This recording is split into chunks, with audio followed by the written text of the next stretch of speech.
Fox 17 News This Morning, your Code Red station. Starting now at 4 o'clock, a bystander hit by a bullet during an argument. We're going to tell you about the charges that the shooter is facing. Coming up, here's the latest on a bill that would require parents' approval before their kids can use social media. All right, Karen, thank you so much, and thank you for joining us here on Fox 17 News this morning. It's a Friday morning. Congratulations, you made it on April the 5th. I'm Justin McFarland. Let's get to Operation Crime and Justice. A man is behind bars after a bystander was hurt in a shooting took place on Clarksville Pike. Metro Police say that 18-year-old Jakari Waters argued with another man near the Little Barn Market before both men started to fire shots at each other. A woman was hit in the leg. Police say that Waters was seen leaving the scene in a stolen car. Now, they later found Waters and says that his car was at home at the time. Waters was arrested and charged with reckless endangerment and vehicle theft. Well, listen to this story. A woman is facing charges after Metro Police say she kidnapped her ex-boyfriend's children. Now, they say it was Jenny Min who picked up the children from their school bus yesterday. She then texted the children's father, saying that she would not return the children until he gave her back her stuff, her belongings, things from the house. They also said, or Jenny did, according to police, that they were going to a different state. Officers say that a detective got involved and Jenny Min ended up returning the children. She's now faced with 2 counts of especially aggravated kidnapping and being held with a $100,000 bond. All right, so at 4:02, let's get to Greg Belvis. He's standing by with a look at your forecast here on this Friday. That we do, and this is one of those mornings where we talked about possible frost in a few spots yesterday morning. This morning, frost possible everywhere. Frost advisory from right now, started 2 minutes ago until 9 o'clock this morning. There is still time to get your plants inside. If you're waking up and you're laying in bed and going, oh gosh, I forgot to do it, you can get up, you can take them in now, they're going to be okay. But if not, there could be a little damage to some leaves later on today. Don't water them until well after sunrise. I would say until 9 or 10 o'clock or wait until this evening. Mornings are just going to stay cold. Afternoons, slowly warming. We'll be back near 60 today and up near 70 and above by the time we reach Sunday into Monday. Here is that advisory. Who's it for? Everyone. Map's gone. That's that easy. Taking a look here, lunchtime forecast. We do start getting better. We warm up a little more quickly today. 49 degrees by 11 o'clock, 50 at noon, 53 degrees at 1 p.m. This evening coasts us into low 60s. Great night for any events you have out there, any outdoor plans. Not necessarily the warmest, but no rain, and the wind has dialed back as well.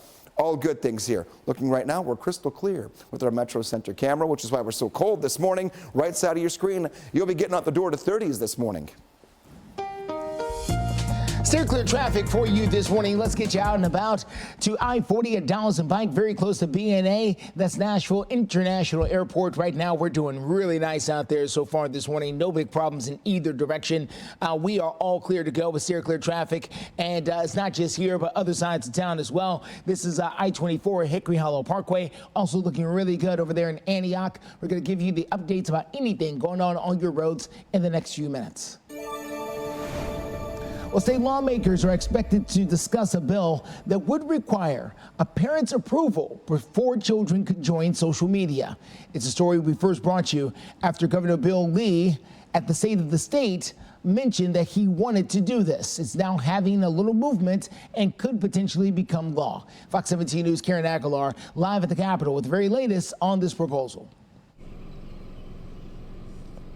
Good morning, Justin. The bill would essentially give parents the tool to help monitor their kids' social media usage on platforms such as Snapchat or TikTok. A therapist we previously spoke with said some of the content could be dangerous. Misinformation for children. Now, here behind me at the Capitol, we are expecting lawmakers to discuss this bill on the Senate floor at length on Monday. It has new sponsors who believe in the cause. The bill would not allow anyone under the age of 18 to sign up to a social media account without an adult. During Governor Bill Lee's State of the State address, he mentioned that social media is damaging for children, and this new bill would help protect them. Therapist Jason Gibson explains why. The research over the last 10 years has demonstrated a correlation between social media usage, an increase in social media usage, and depression and anxiety and loss of sleep. If the bill is signed by Governor Bill Lee, it would take effect next year in January. I reached out to Governor Bill Lee's office to ask them how exactly they plan to enforce this and what are the parameters surrounding this bill. We're still waiting to hear back. Reporting live in front of the Capitol, Karen Aguilar, Fox 17 News, your Code Red station. All right, Karen, thank you so much. So we want to hear from you. Do you think the state of Tennessee should pass a bill requiring parental permission for children under the age of 18 to sign up for social media? You can see, according to our poll, which we just launched a short time ago, 76% of the people say yes, 23% of the people say no. There's still plenty of time. You can vote for it yourself by going to our X page. You can find us at Fox Nashville. Well, we are just a few days away from the solar eclipse, and if you're planning on traveling, you may want to check the weather first. Coming up, we're going to tell you what you need to know before you hit the road. And our Nashville resident. And power, and that nothing is more dangerous than a man with a dream. We believe in football. Sunday at 3 on Fox 17.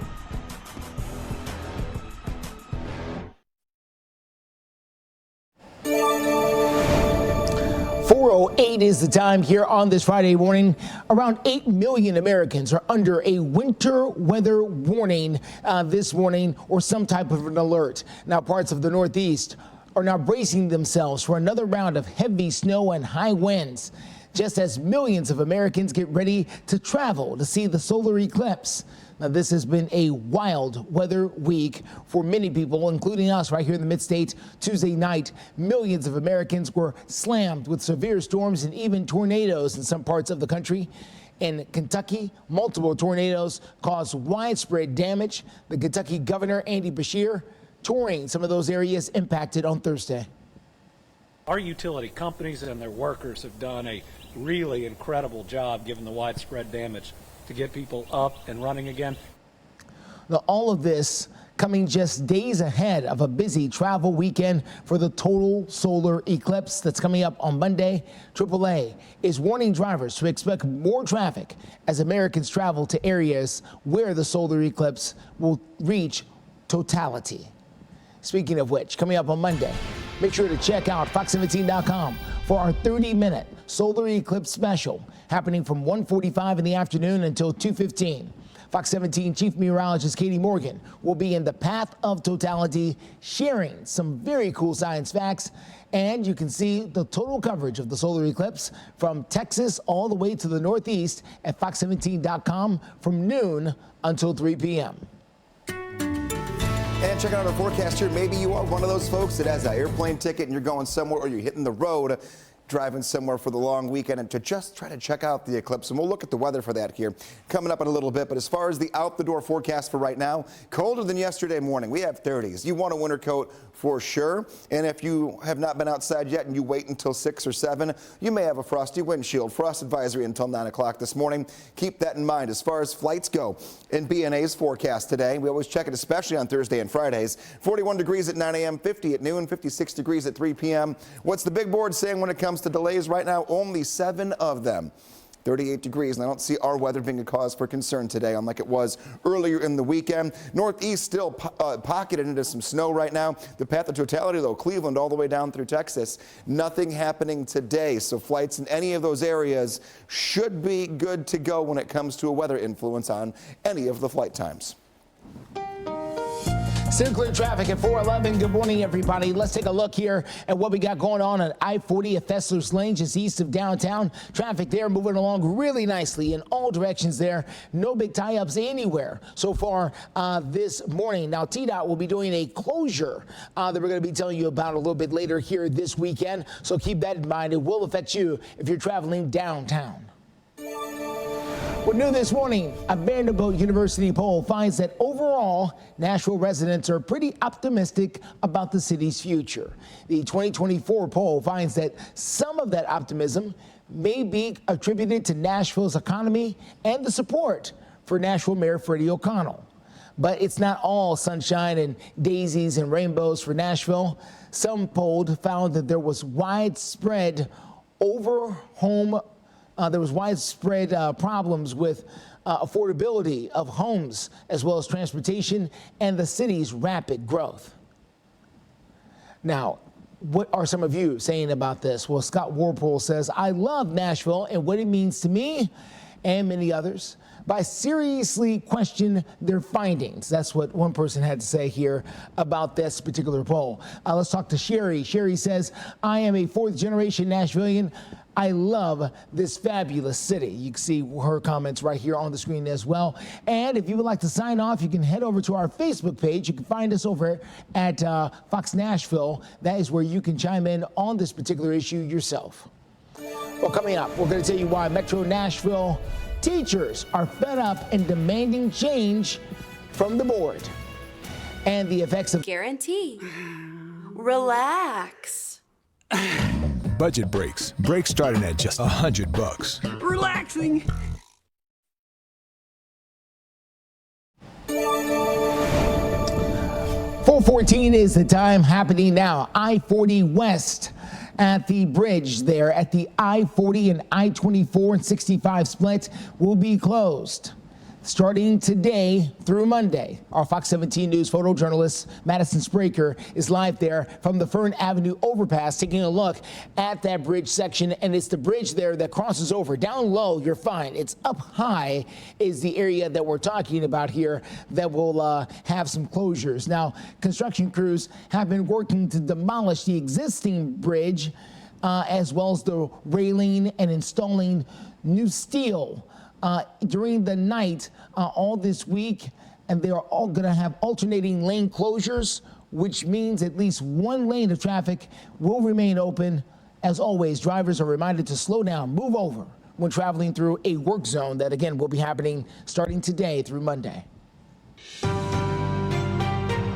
Well, crisis in the classroom as Metro teachers put the district leaders on notice.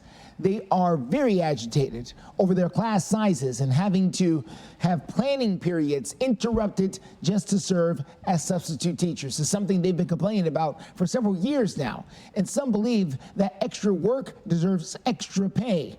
Here's Fox 17 news anchor with the very latest.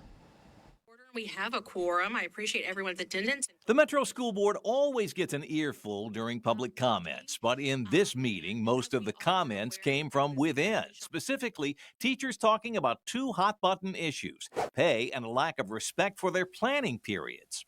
We need to make sure everybody knows what is going on in our schools, and speaking here at the school board is an important way for us to do that.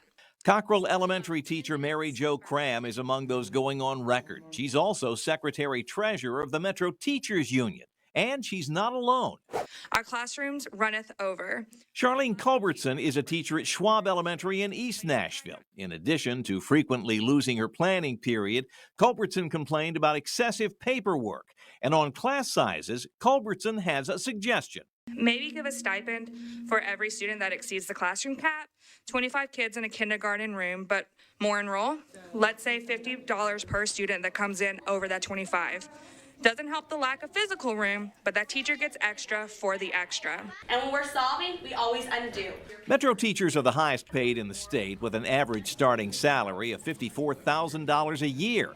But because of the cost of living here, they say it's still not enough. Can a new teacher afford to live in the community they serve? Can a 5 or 10-year teacher afford to live in Nashville? Can an M&PS teacher afford to buy a home or raise a family in Nashville? A city is judged by how it treats its teachers. That was Fox 17 News' Scott Couch reporting there. The city's new budget year starts on July the 1st. Teachers are now urging the board to work with Metro Council to try to increase teacher pay. Right now, the district has more than 600 certified teacher openings that are available right now, including 137 full-time teaching positions. Well, Crisis in the Classroom is our commitment to exposing problems and finding solutions for issues in our schools. If you have a story you think we should know about, you can drop us an email at news@fox17.com or call our tip line 615-266-4149. Well, we are getting a closer look at the damage left behind from across the Midwest after Tuesday's severe storms. Now, those storms were so strong that winds tore off the roof at this Ohio elementary school.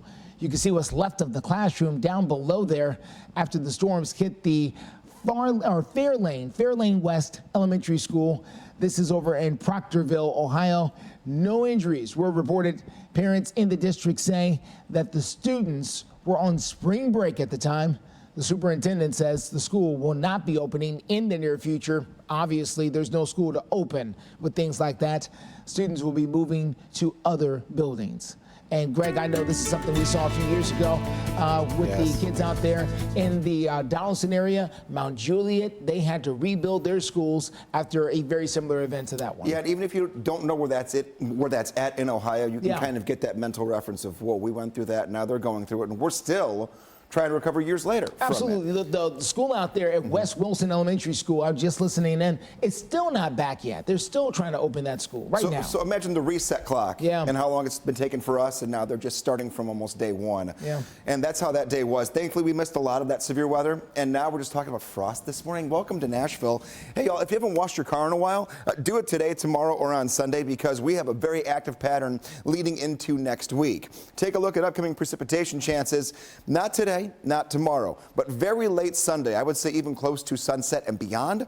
And then Monday, I've lowered our rain chance. However, clouds could still be in the forecast. That's eclipse day, so we'll take a look at that in much more detail as we go throughout this morning, and even in the next 10 minutes. We'll take a look at that path of totality and what it means for us back home. Tuesday, Wednesday, and Thursday, get ready for it. Showers, more thunderstorms, and potential severe weather can't be ruled out leading into the middle of next week. We're in that time of the year where one little bump in temperature, either way, up or down, can lead to the possibility of some stronger storms. Taking a look here, plants inside this morning. If you didn't move them in last night, go get them now. We're going to keep dropping temperature on the right side of your screen. 60 though this afternoon, 34 degrees tonight, 63 degrees tomorrow, some more morning frost. And then we start watching for the storm chance. It's there every day. The most likely 2 days for storms are going to be Tuesday and Wednesday, and we will talk eclipse forecast coming up in about 5 minutes. Steer clear traffic for you this morning. Let's go to I-40 at Donaldson Pike near Nashville International Airport. As you can see, traffic out there moving along pretty well in both directions. No big problems out there so far this morning. We will continue to keep watch over the roads as we always do and let you know what we find. But in the early morning hours, nothing to hold you up or hold you back from your destination. Well, the Nashville Sounds back at it again at First Horizon Park this week against the St. Paul Saints. We're going to tell you how they did last night and who's going to be on the mound tonight. Not for the Sounds, but for Fox 17. Month's feature game for a chance to win $100 or $1,000. Play daily to get additional entries for a chance to win $1,000. Remember, play daily. Go to the Game Center on our website and you could win money.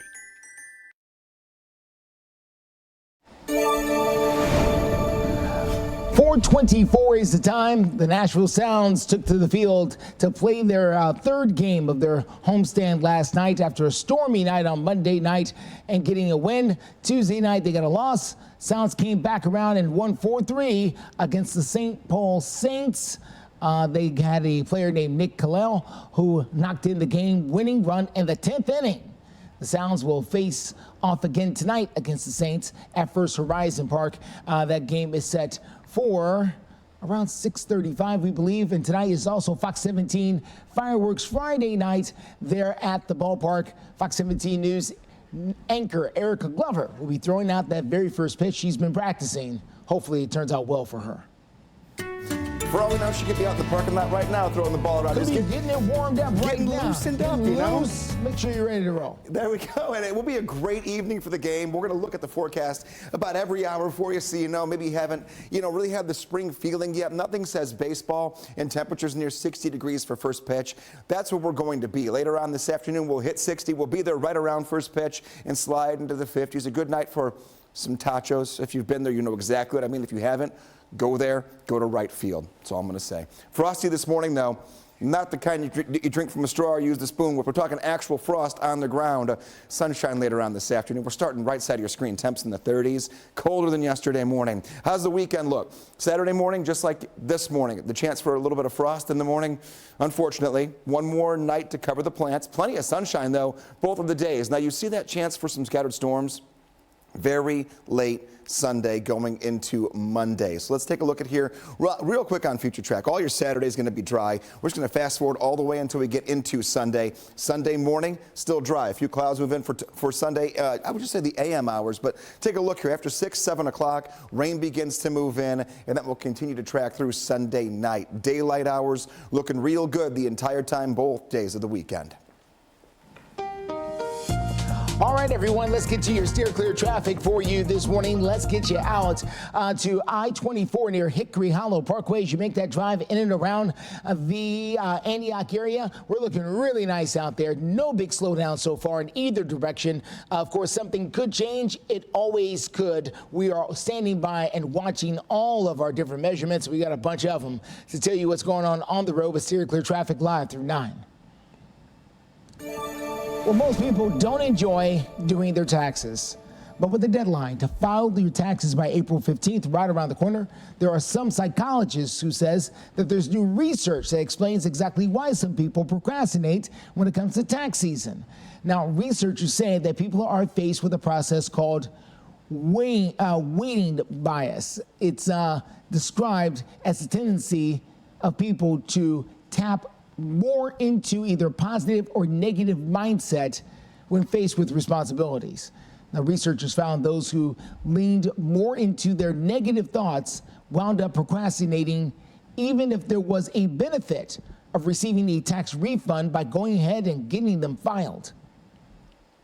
It could have been something that had been done, say, over the course of a few days, maybe even a week, but now it's got to be done in a rush fashion. But having a negative bias is not always a bad thing when it comes to preparing for, say, a test, for instance. Researchers say these types of people are usually more realistic about how they will perform, while being positive can be overconfident and lead to a false sense of security in this case. Well, the school choice debate rages on. Coming up, we're going to hear from lawmakers on the widespread disagreement over the school voucher bill. To the people of Nashville, I can't thank you enough for the support. Thank you for sharing our story. We hope it provides some closure for his loved ones.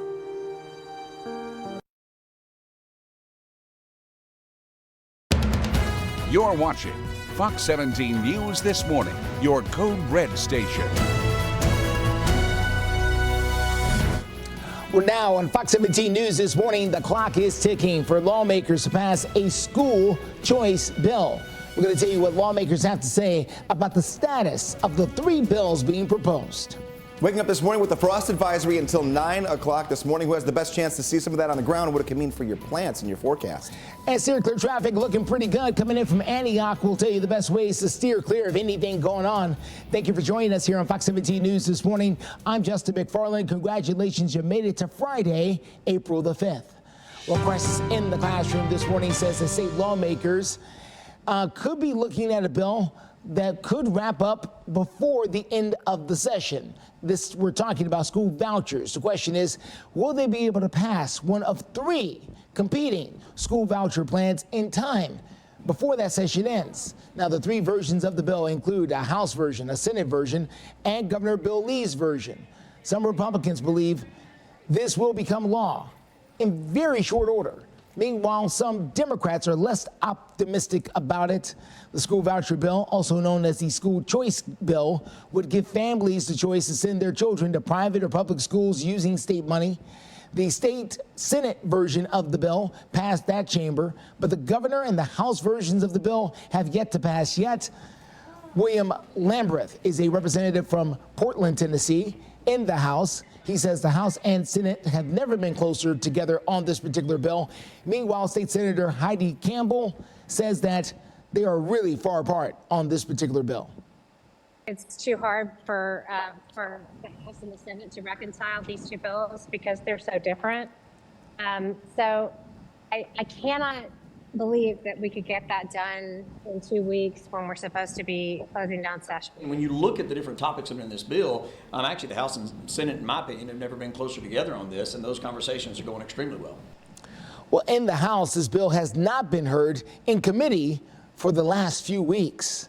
Well, you can get more big stories like this delivered right to your inbox every morning by signing up for our daily newsletter. You can do so on our homepage at fox17.com.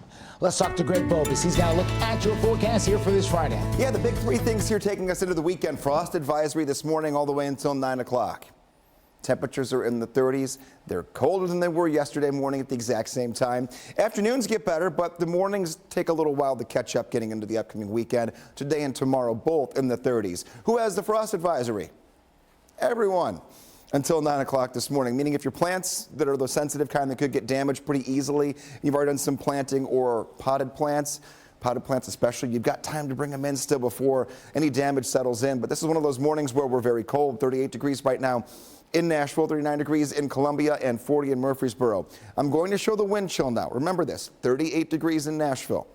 We flip the map over, we add in the wind with the temperature, we're at 36. We're not that far off. That means it feels pretty much like the air temperature when there's no wind and we're this cold. That's how we can get frost to develop pretty quickly here in the next 2 hours. Keep that in mind. As far as the 7-day forecast goes, I said one more cold morning. That is definitely true. We'll hit 60 this afternoon, but tomorrow you're waking up once again to 34, then 63 degrees. 73 into Sunday, and your eyes don't deceive you. We have 5 days in a row starting late Sunday after sunset. We could be seeing storms in the forecast each day, and the timing is different every day. We'll start breaking that down for you in your COVID forecast.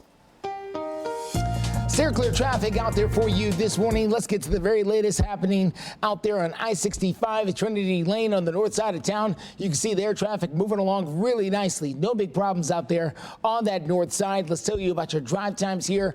Mount Juliet into downtown at 26 minutes. Murfreesboro into downtown at 50 minutes. Franklin, 27 minutes coming in from the south side of town. Well, one person has died in Williamson County when authorities say a tree fell on them. Williamson County Fire and Rescue say the whole thing happened on Wednesday night on Garrison Springs Road. That's very close to the intersection of I-840 and Natchez Trace Parkway. They say the worker was clearing some of the land when the tree fell on him. That person was taken to the hospital where they died. We're told the cause of this accident is still under investigation. Coming up on Monday, state lawmakers are expected to discuss a bill that would require a parent's approval before a child could join social media. It's a story that we first brought you after the governor's State of the State address, where he talked about how badly he wanted to do it, and now it's potentially becoming closer and closer to law. Fox 17 News' Karen Aguilar live for us this morning down at the Capitol to give us reaction from therapists about what's new about this bill. Good morning, Justin. The bill was scheduled to be discussed yesterday on the Senate floor here behind me at the Capitol, but has been tabled until Monday. The bill that would need social media companies to get parents' approval before anyone under the age of 18 joins any platforms now has some new sponsors. The bill passed on the House floor in March and is now waiting to be passed in the Senate before it becomes law. In Governor Bill Lee's State of the State address, he mentioned that study after study proves that social media is damaging for children. That can lead to depression, anxiety, and loneliness. Therapist Jacob Gibson agrees, but says that might not be enough to stop children from getting misinformation and ideas from social media. Questions about those that are already signed up come to mind, along with children finding a way around it. And eventually kids will figure out a way around it. So no law or no technology tool will take the place of good parenting. But what it will do is it will give parents the tool to really be able to be who their child or teenager needs. He says parents need to have a conversation with their children on the impacts of social media to make this bill more effective. If the bill is signed by Governor Bill Lee, it will take effect in January of next year. We reached out to Governor Bill Lee's office to ask how they plan to enforce it and are still waiting to hear back. Reporting live from the state capitol, Karen Aguilar, Fox 17 News, your Code Red station. All right, Karen, thank you so much. Well, coming up, after the death of aid workers in Palestine, the pressure is now on President Biden. Coming up, we're going to tell you what the White House had to say about protecting civilians in Gaza and what the Israeli prime you are, smarty pants. You gotta unleash the power. Weeknights at 5 on Fox 17.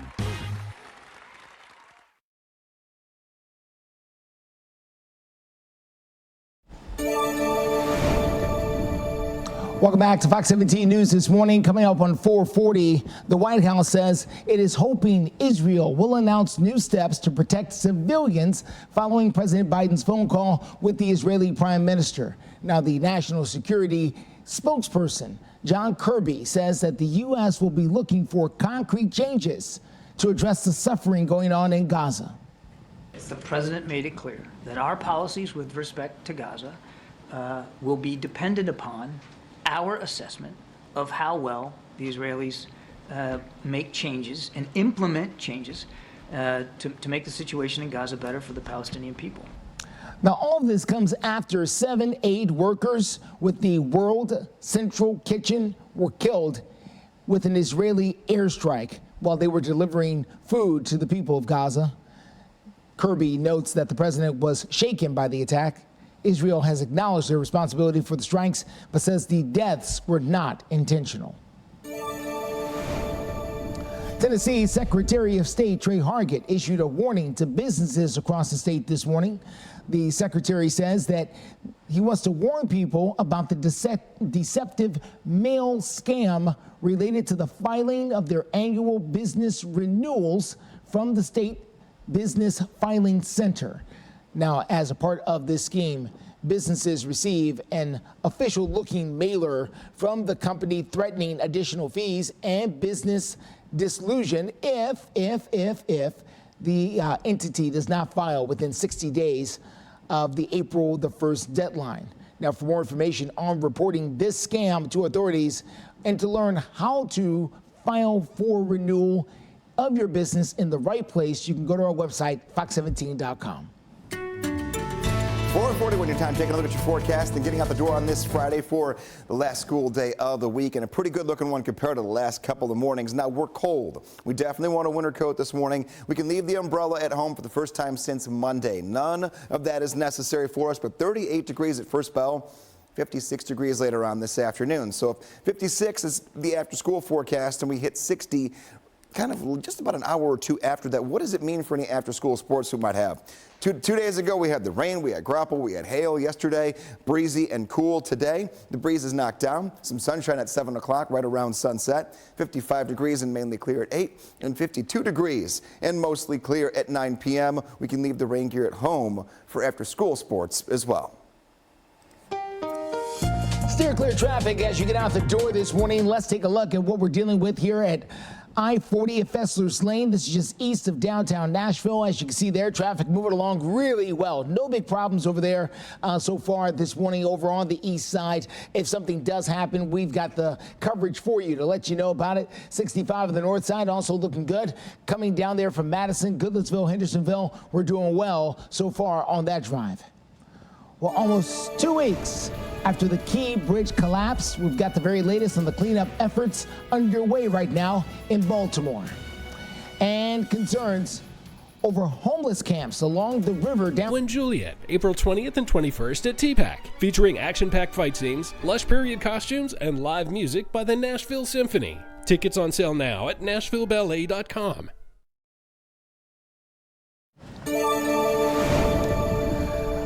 4:44 is the time. One person has died and 3 others were hurt. This is after a crane partially collapsed and fell on a bridge yesterday. Authorities in Fort Lauderdale, Florida say that the crane operator was in the process of lifting the top portion of the crane when it collapsed. Now, 2 people were taken to a local hospital and a 3rd person refused to be transported. A worker who fell with the load from the side of the building was killed. An investigation is now underway. Well, happening today, President Joe Biden is traveling to Baltimore following the deadly bridge collapse that happened early last week. Now, President Biden is expected to meet with some of the family members of the 6 construction workers who died when the Francis Scott Key Bridge collapsed. According to the White House, President Biden is also expected to meet with state and local officials along with the tour of the wreckage since the accident. Crews have been working to remove portions of the bridge that are still in the river. Well, speaking of the river and the high cost of homelessness this morning, city leaders here in Nashville are being pushed to do something about homeless camps along the banks of the Cumberland River and the mounting trash that is coming there in the downtown area. Now, city leaders say this is an ongoing issue highlighted by the recent search for the missing Missouri college student Riley Strain. Community activists and Metro Council member Jacob Kubin are calling for fencing along the downtown riverfront to keep homeless members out. They're also working on a plan to address some of the trash that is spilling out of these camps. They've already been working on, these efforts pertaining to litter, pertaining to housing, pertaining to security, all that. After Riley's disappearance, I engaged in kind of more urgent conversations around that riverfront area.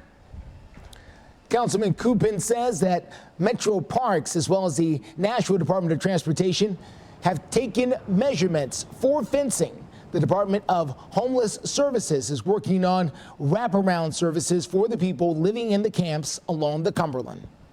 Well, if you are experiencing some of those itchy eyes and congestion, you are not alone. Roughly 1 in 4 American adults are allergic to airborne irritants like pollen and mold out there. Unfortunately, that number is continuing to rise. Plus, doctors are seeing symptoms get more severe as the season extends longer than ever. A recent study published by the National Institute of Health found that over the last 30 years, pollen season has started about 20 days earlier and lasted 8 days longer.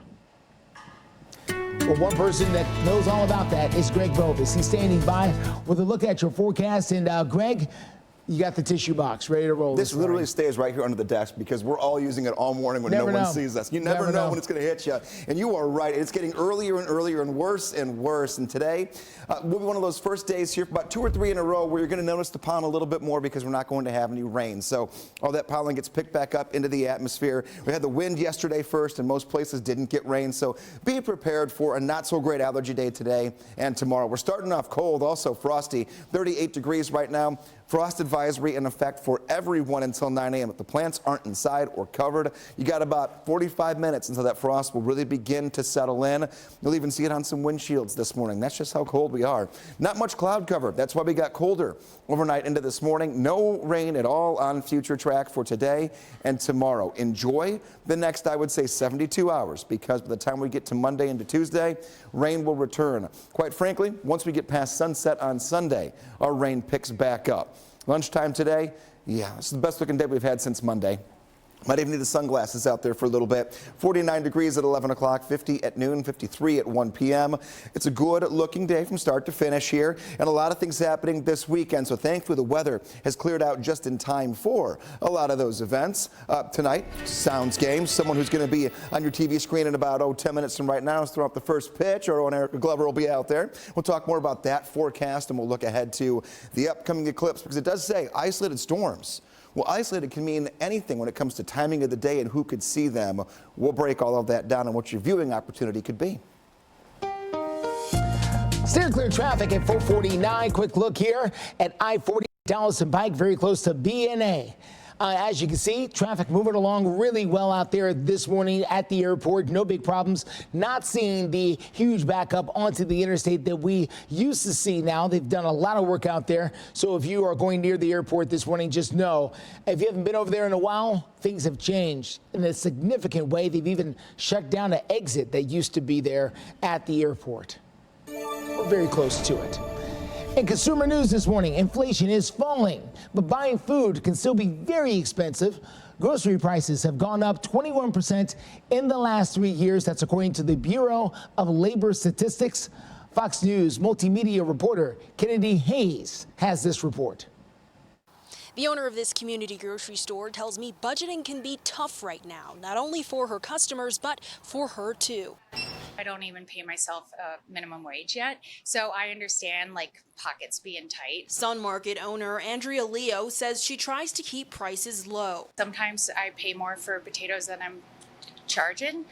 Same with milk. I make like 10 cents on milk, but it's more important for me to have it affordable so that people can come in. Inflation is hovering between 2 and 3% nationally, but economists say some food prices remain inflated by up to 10%. And even if you don't notice a price hike, you should watch out for shrinking products. We should look at the packets, make sure that your product size has not gone down and you are paying the right price for the right product. Customers say they try to find the best deals by shopping at multiple stores. The salary I'm getting paid is not going to cut it for much longer, so definitely just want things to slow down a little bit. Really being careful about where we spend our money. It's coming down to the necessities, and trying to eat healthy is even harder.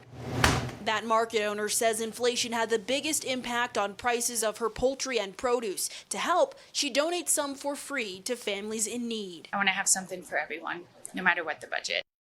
According to financial service company Moody's Analytics, Americans are paying on average $1,000 more each month than they were this time 2 years ago. Economists say prices may not go back to where they used to be, but they should stabilize by the end of this year. In Denver, Kennedy Hayes, Fox News. A police canine saves the day down in Florida. Take a look at this. They call him Officer Midnight. Oh, he is with the DeLand Police Department, successfully finding a missing toddler. Now, the canine was given the 3-year-old boy scent from a blanket, and then he was off trying to find that toddler. Midnight's handler is a corporal named, last name Clark, Corporal Clark. He says that they went through the woods and brush area for around 45 minutes before Midnight ran off. When the corporate caught up, he had found Midnight licking the young boy's face. The toddler was returned safely to his family. Great story there out of that police department. Thanks for waking up with us right here on Fox 17 News. This morning, we've got your local traffic and weather updates coming up from 4 a.m. until 9 a.m. each. Text messages. Morgan & Morgan got my initial offer 10x'd, and I never even got a check. I just got a direct deposit into my bank account. It's so easy.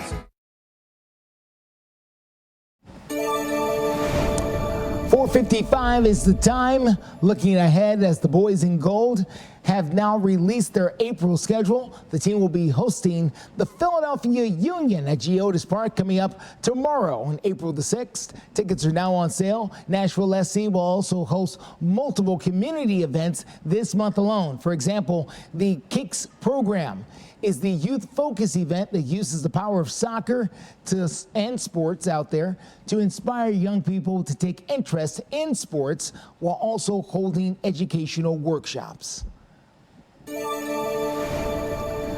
The Chicago River, first of all, can be beautiful, but it's also not the first place that comes to mind if you're going for a swim. But that's about to change for a few hundred people there in the city.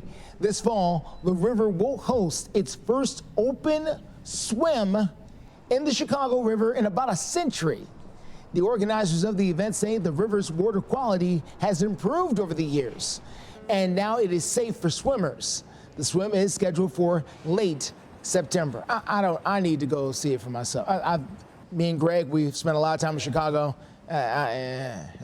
Okay. We'll see. All right, let's go to Monday. Be sure to check out fox17.com for a 30-minute solar eclipse special. Starting at 1:45 until 2:15, our chief meteorologist, Katie Morgan, will be in the path of totality coming up on Monday and sharing some very cool science facts. You can also see total coverage of the solar eclipse from the Northeast all the way to Texas. It's all coming at you on our website from noon until 3 p.m. That's on fox17.com. So Katie's part of that coverage as well. And the big question is, what's it going to look like here back home? We know we're not going to have a total eclipse, but 95% coverage means we're going to have just a little sliver of sun, but are we going to be cloudy or stormy? I will tell you right now that we have the chance for some frost as we go into tomorrow morning, and we also have the chance for plenty of sunshine on and off throughout the weekend itself. Temperatures are going to be in the 60s tomorrow, 70s on Sunday. However, right side of your screen, please draw your attention to the right side of your screen. We are in the 30s. There is a frost advisory through 9 a.m. It is definitely on the colder side. And also, scan the QR code right there on your screen to take a look at the forecast. Maybe you're heading out of town, trying to find a spot where that eclipse will be at totality, and you've already got your tickets, got your hotel room. You want to know your forecast locally where you're going to be, because even a couple of miles makes a world of difference when it comes to cloud cover. You can follow along throughout that entire event on social media, especially on Twitter. Our X page is there, I should say, on twitter.com. You can always submit your dogs of the day to meteorologist Greg Bovis on Facebook. Our dog of the day is coming up next half hour, well, into next hour. Excuse me, as far as your 7-day forecast goes, this is a rapidly changing one. 60 this afternoon, then back to the 30s, then back to the 60s, then down to 40. We're not going to see a really good change to nighttime temperatures until Sunday night into Monday, but yes, this 7 days not playing jokes on you. We have 5 days in a row with thunderstorm chances leading into next week. Steer clear traffic this morning at 4:58. Quick look here at I-24 Harding Place. This is in the Antioch area. Traffic there moving along really nicely so far. No big problems in either direction out there. Glad to see it. It is good news out there this morning that there are no major tie-ups. We'll be sure to let you know if anything does happen as we got you covered live and local through 9 o'clock this morning. Treasury Secretary Janet Yellen is in China this morning. That is where she's meeting with officials to try to avoid an open conflict with the United States. Now, talks will focus on China's overproduction of electric vehicles and solar panels, which Yellen warns could undercut America's own renewable energy and EV sector. Now, Yellen stressed on Wednesday, Yellen stressed on Wednesday that the United States has no interest in decoupling from China, but she did say she's open to future tariffs to protect domestic production. Happening now, Cheekwood Bloom is back for its 12th year. The Nashville Botanical Gardens is celebrating the warmer weather with none other than its annual springtime festival. Cheekwood in Bloom runs from now until April the 14th. Guests can enjoy some of the live music, the gardening classes, and of course, weekend festivals with this annual event. Looks like a great time. Hopefully the weather cooperates. We'll learn more about that as our 5 o'clock hour starts right now. You're watching Fox 17 News This Morning, your Code Red station. Good morning, 5 o'clock on the dot. The man you see here on your screen facing charges as a woman ends up in the wrong place at the wrong time. How police say she ended up getting shot because of men who were arguing. And coming up, here's the latest on a bill that will require parents' approval for their kids to use social media. Thank you so much for joining us here on a Friday morning for Fox 17 News. I'm Erica Glover. I'm Jennifer Waddell. Glad to kick off the beginning to your weekend. So let's get started now with our top stories here on your Friday. A few of the big headlines you'll want to know about. Happening today, President Biden is expected to make the short drive from Baltimore to D.C. to look at the damage to the Francis Scott Key Bridge. Now, we know crews are still working right now to clear the channel over in the city's harbor. The White House says the federal government can pay for a new bridge. And we go to Taiwan this morning, where cleanup efforts continue after that huge earthquake earlier this week. We know at least 25 people are missing still, presumed buried in the rubble. Taiwan's National Fire Agency says 10 people so far are confirmed dead as a result of the earthquake. And back here in Middle Tennessee, do want to make sure you are aware of a road closure. TDOT is temporarily closing the I-40 West Bridge at the I-40 I-24-65 split. It's on the north side of downtown Nashville. We're taking a live look where this area is right here. Crews have been working to go ahead and demolish the existing bridge, trying to make some upgrades to the railing there. The closures are set to begin. Let's see, I want to double check this. Yeah, April 8th. No, today and run through April 8th. TDOT says they're urging drivers to go ahead and slow down and just be mindful of this particular area. If you want to hear some more updates about this, go to fox17.com. But we're going to have live looks throughout this morning. Operation Crime and Justice right now. We have a man who is behind bars, the man you see here on your screen, after a woman gets shot because of an argument. This all happened on Clarksville Pike in North Nashville. Metro Police confirm 18-year-old Jakari Waters had been arguing with another man near the Little Barn Market on Clarksville Pike before both men started firing shots. And that's when a woman minding her own business in that area got shot in the leg. Well, police say Waters was seen leaving the scene in a stolen vehicle. They also say they later found Waters in the car at his home. He was arrested and charged with reckless endangerment and vehicle theft. It's a story that's trending over on Fox17.com. All right, more headlines here on your Friday. And new right now, a woman is facing charges after Metro Police say she kidnapped her ex-boyfriend's children. They say Jenny Men picked up the children from their bus yesterday, and that she texted the children's father, telling him she wouldn't bring them back until he gave her her stuff, saying they were going to a different state. Officers tell Fox 17 News that a detective got involved, and Jenny Men, the ex-girlfriend, ended up returning the children. But she is facing all kinds of charges this morning and being held on a $100,000 bond. We do want to check in now with our Code Red meteorologist because it is chilly outside. Oh, is it ever? The big three things in the weather world here for us this morning at 5:03 are, we have the cold temperatures. Frost advisory until 9 o'clock this morning. We knew it was coming our way, and now it's here, even colder than yesterday. And not just today, tomorrow as well. So tomorrow morning, waking up on your Saturday, very similar to right now. Good news is the afternoons will treat us well, but the mornings are still going to be cold until we get into next week. Who's the advisory for? Everybody, all the way through 9 o'clock. If your plants are still outside, temperatures are dropping as we speak. For us, it's beginning to settle in. We're at 38 degrees right now in Nashville. I'm going to show you the wind chill real quick, though, because showing you the wind chill gives you the idea of if it's very close to the actual temperature and we have no breeze and we're in the 30s, that allows the frost to begin to develop on many of our covered surfaces here. So taking a look, I would say areas like your plants, your grass, your windshields. Won't be on the roadways for us this morning, thankfully. 60 later on this afternoon, and then 60s into 70s for the weekend. We'll detail your weekend in a few. Greg, thank you. At 5:04, do want to do a quick check in your steer clear traffic updates. We're not seeing any incidents out there right now, but we do want to show you a live look. This is north of downtown, I-65 at Trinity Lane. You can see for yourself on the screen, no slowdowns. This area looking very, very good. If you're heading out to I-65 at Trinity Lane, we are giving you the green light. Just a few minutes after 5 right now, and Monday, state lawmakers are expected to talk about a bill that would require parental approval before children can join social media. Now, you might remember, this is a story that we first brought you after Governor Bill Lee's State of the State address. Now, starting to gain some traction, could potentially become law. Right now, Fox 17 News' Karen Aguilar is live at the Capitol with the update about, where this stands. Good morning, Karen. Good morning. The bill would essentially give parents the tool to monitor their kids' social media activity on platforms such as Snapchat or TikTok. A therapist I spoke with says that content on platforms like TikTok can have been misleading or even damaging to some children. And here at the Capitol behind me, lawmakers are expected to discuss the bill at length starting on Monday. It also has new sponsors who believes in the cause. The bill would not allow anyone under the age of 18 to sign up to a social media account without an adult. During Governor Bill Lee's State of the State address, he mentioned that social media is damaging for children and this new bill would help protect them. Therapist Jason Gibson explains why. The research over the last 10 years has demonstrated a correlation between social media usage, an increase in social media usage, and depression and anxiety and loss of sleep.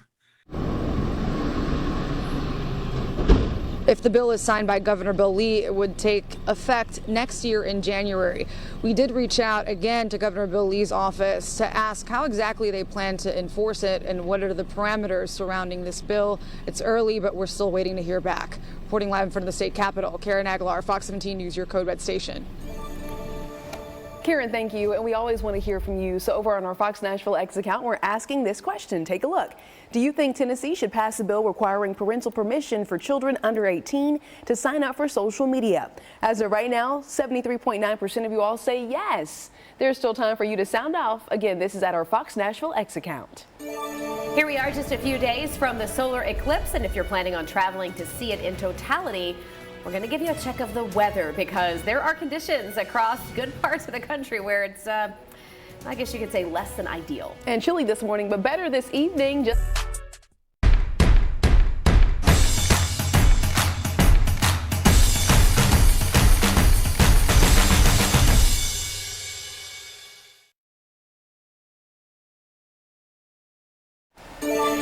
Welcome back to Fox 17 News this morning. Just about 5:10. Happy Friday. You know, we've got about 8 million people in the U.S. that are under some kind of winter weather alert this morning, and that doesn't really bode well at the moment for this upcoming eclipse. No, I had to bring my plants in last night, just like Greg told me. Those ferns, though, they're protected this morning. So we're showing you some video, though, different parts of the country, the Northeast, bracing for yet another round of heavy snow and high winds, just as millions of Americans are getting ready to travel to see the solar eclipse. Yeah, so are things going to clear out in time? Well, it's just going to depend on where you are. This has been a wild week for weather for sure. Tuesday night, millions of people got hit with the severe weather that we experienced kind of around us, right? We did have tornadoes touch down in Tennessee and Kentucky. We had tornadoes that caused widespread damage, especially up in parts of Kentucky where Governor Beshear has been touring the areas just impacted. Our utility companies and their workers have done a really incredible job given the widespread damage to get people up and running again. Wow, all of this coming just days ahead of, the busy travel weekend for the total solar eclipse. That's Monday. I know a lot of folks are like, wait, when is it? It's Monday. AAA is also warning drivers to, go ahead and expect more traffic as folks are traveling to the areas where the solar eclipse is going to reach, so to speak, totality. Speaking about the solar eclipse, though, someone over there has the glasses ready to go. They might be sitting over here. Yeah, I saw it this morning. As you should as well. Also, watch out for scams. Don't go buying glasses on the internet from, like BobSellsGlasses.com. Oh, boy. Go to a place where, Bob doesn't know? Sorry, Bob. Sorry, Bob. I'm not buying glasses. Go to an actual place where they're accredited and that they have all the safety precautions. Here's your forecast going ahead. I've got us fast forwarded all the way to 7 o'clock on Saturday. This is 7 o'clock in the evening because between now and then we have no rain. Rain does move in during that time frame, though, leading us into Monday. Everything begins here late morning into the afternoon. Let's take you from 8 o'clock in the morning until 2 p.m. when it peaks. We are right on the line of having potential cloud cover. I mean, quite literally, the matter of miles could mean we see it very well or we don't see much of anything. Depending upon a little bit of cloud cover goes a very long way. So we're going to keep our eyes on this for you as we head into the next couple of days. Steer clear traffic time right now at 5:12. It looks like we got a little backup here at the exit for the airport. I-40 at Donaldson Pike. This is 216A, the first of 2 exits you can use to get to the airport. And it's a Friday morning, right? It looks busy. It does look busy. A little busier than what we've seen, I'd say, here in the last little bit. So lots of folks making their way over there this morning to get out of town. We'll keep an eye on this for you. Let you know if you need a detour or anything like that and steer clear traffic. Maybe they're traveling for the solar eclipse. Coming up, why MNPS teachers are fed up, they say, and demanding change from the board. And right now, just a moment of thanks and gratitude and, well, can we just say a little bit of joy to start our Friday morning? We're bringing the smiles, trying to bring that positivity for you here live and local through 9 a.m. We've got all your news. It's like slip-ins have an invisible built-in shoehorn, so my foot slides into place. What could be better? This Fox 17 This Morning newscast is sponsored by Eurostone. 5:15 is the time. The highly anticipated March jobs report is expected in about a couple hours from now. Yeah, so we're going to get this report that's going to show us how things are either improving or not when it comes to the economy and job growth. Now, economists are projecting a slowdown in job growth, but they're expecting things to just kind of hold steady. And if that happens, that could be a positive when it comes to the Federal Reserve, which wants to make sure the economy isn't too hot because they're monitoring what to do with the interest rates. So if things have calmed down a little bit, then we might see a cut to the federal interest rates, which could make it easier to get a loan for certain things, or maybe would help your mortgage. So we're monitoring that. As Erica mentioned, we've got that report coming out in about 2 hours. Just as soon as it is hot off the press, we'll bring it to you. In a crisis in the classroom, Metro school teachers putting district leaders on notice. Now, some teachers say they are agitated over class sizes and having to have their planning periods interrupted to serve as substitute teachers. Man, it's tough right now. And we've got a lot of teachers that feel like that extra work that they're having to do deserves extra pay. We have a quorum. I appreciate everyone's attendance. The Metro School Board always gets an earful during public comments, but in this meeting, most of the comments came from within, specifically teachers talking about two hot-button issues, pay and a lack of respect for their planning periods. We need to make sure everybody knows what is going on in our schools, and speaking here at the school board is an important way for us to do that. Cockrell Elementary teacher Mary Jo Cram is among those going on record. She's also secretary-treasurer of the Metro Teachers Union, and she's not alone. Our classrooms runneth over. Charlene Culbertson is a teacher at Schwab Elementary in East Nashville. In addition to frequently losing her planning period, Culbertson complained about excessive paperwork. And on class sizes, Culbertson has a suggestion. Maybe give a stipend for every student that exceeds the classroom cap. 25 kids in a kindergarten room, but more enroll. Let's say $50 per student that comes in over that 25. Doesn't help the lack of physical room, but that teacher gets extra for the extra. And when we're solving, we always undo. Metro teachers are the highest paid in the state, with an average starting salary of $54,000 a year. But because of the cost of living here, they say it's still not enough. Can a new teacher afford to live in the community they serve? Can a 5 or 10-year teacher afford to live in Nashville? Can an M&PS teacher afford to buy a home or raise a family in Nashville? A city is judged by how it treats its teachers. That was Scott Katz reporting. The city's new budget year starts July 1st, and teachers are urging the school board to work with Metro Council members to increase teacher pay. As it stands right now, the district has more than 600 certified positions that are open, including 137 full-time teachers. So we know that so many of you wake up with us in the morning, you are educators or staff members at your schools. We would encourage you that if there's something you think needs to be investigated or looked into, or maybe a problem that needs to be solved, let us know. Crisis in the Classroom is our effort and our commitment to working on these kinds of stories with you. So you can call us. We have an exclusive phone number that's been set up just for this purpose. That number's on your screen. It's 615-266-4149. You can also shoot us an email anytime to news@fox17.com. 519, do want to talk about hurricane season, because some forecasters say this year's hurricane season could unfortunately break records, with nearly double the average number of named storms predicted this season. Yeah, we've got forecasters over at Colorado State University who have been working on putting this together, and as of now, they're predicting 23 named storms, including 11 hurricanes, and they are forecasting 5 Category 3 or higher major hurricanes. Yeah, it would be the most active April forecast ever issued. Imagine that. On average, there are 14 named storms with 7 hurricanes, and this is certainly not the prediction that anyone wants to hear. No. Working in South Florida, I remember getting these predictions and being like, okay, brace for impact. Oh, I know. I mean, anybody who's ever lived along the eastern or Gulf Coast, unfortunately knows what this is like, and that's a lot of you. So let's check in right now on our forecast back here at home and see how things are shaping up as it pertains to the weekend, which is finally here. It finally is, and we're talking about an enhanced hurricane season, but we had frost this morning. Well, yeah. But I took your advice, Greg. I brought the ferns inside. Good job. It's springtime in Tennessee, where anything can happen. Truly. Tornadoes or snowstorms. Calendar doesn't matter here in Tennessee when it comes to March and April. However, we do have a very nice day. Tuesday, Wednesday, Thursday, not great across the board, all for different reasons. Today, we're starting off with frost, but once we're past 9 o'clock this morning, everything is up from there. We go to temperatures that'll be near 60 degrees. Sounds forecast for tonight, 56 at 6 p.m. First pitch is at 6:35. I would get there a little bit early, though, because Erica is throwing out the first pitch tonight at the game. 52 degrees at 8 o'clock, 43 63 at 10. Not a problem the entire evening for anything when it comes to getting out to the Sounds game. Metro Center, crystal clear right now. That's why we're colder. So winter coat, but you might want a t-shirt under the winter coat because later today it will be sunny and 60. Grab the sunglasses as you head out. Sun glare could be an issue for us as we're making our way out the door this morning. Once that sun rises here right around 6:40 this morning, we'll be up to 60 degrees later on this afternoon.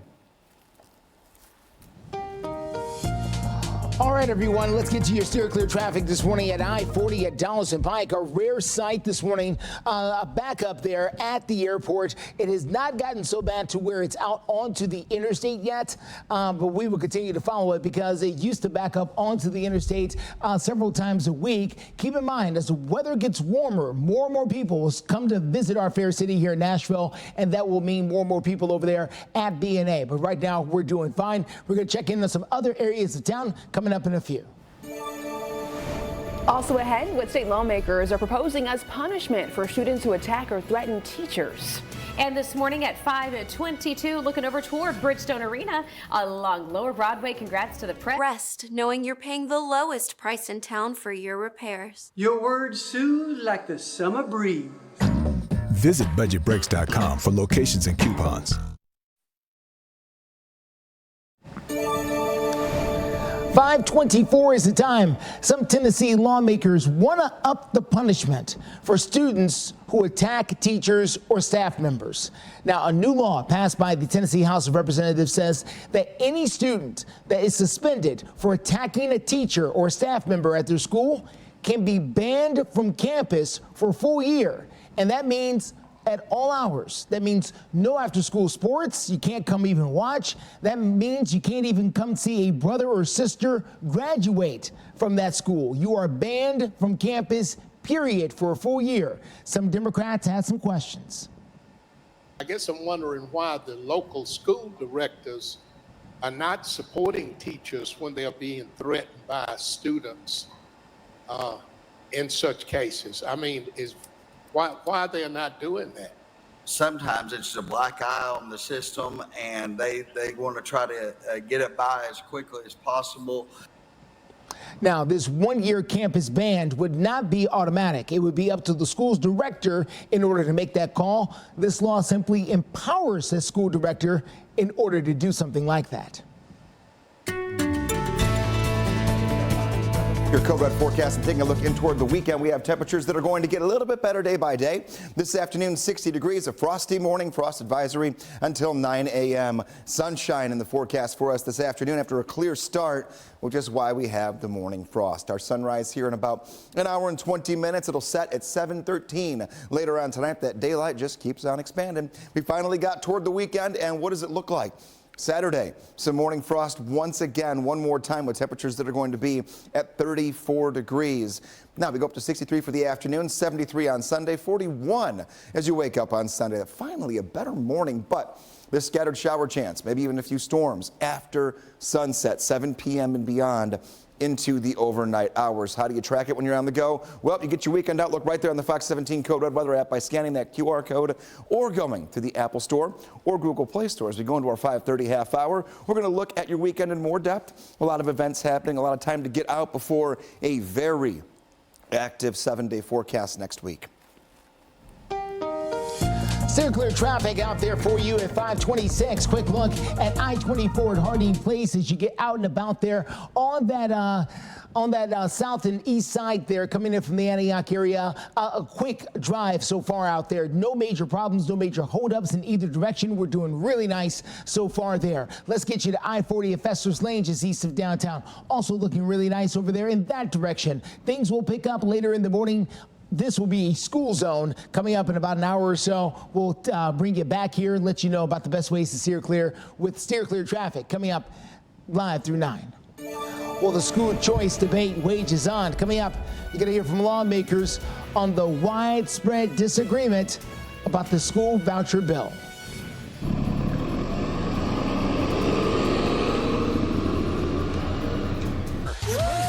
Weeknights at 5 on Fox 17. Tracking storms, what you'll need to prepare now for the week ahead. Today at 5:30. You're watching Fox 17 News This Morning, your Code Red station. Now on Fox 17 News this Friday morning, the clock is ticking for lawmakers to pass a school choice bill. We're going to tell you what some lawmakers have to say about the status of the bills proposed. Greg. Finally, a few calm days, but it really will be short-lived. We have 5, if not 6 days in a row where storms return. That pivotal day coming up in your forecast. Clear traffic takes us to I-40 near the airport. Things slowed down for just a little bit, but then they improved. We're going to tell you about the back and forth that continues on out there. All right. Thank you so much for waking up with us here on a Friday morning on Fox 17 News. I'm Erica Glover. And I'm Jennifer Waddell. We're glad to be your live local news source through 9 a.m. Crisis in the classroom right now. We have state lawmakers who say this legislative session could wrap up before the end of the month. And the big question here is, will they be able to pass one of 3 competing school voucher plans before the session ends? The 3 versions of the bill include the House, Senate, and then the governor's bill.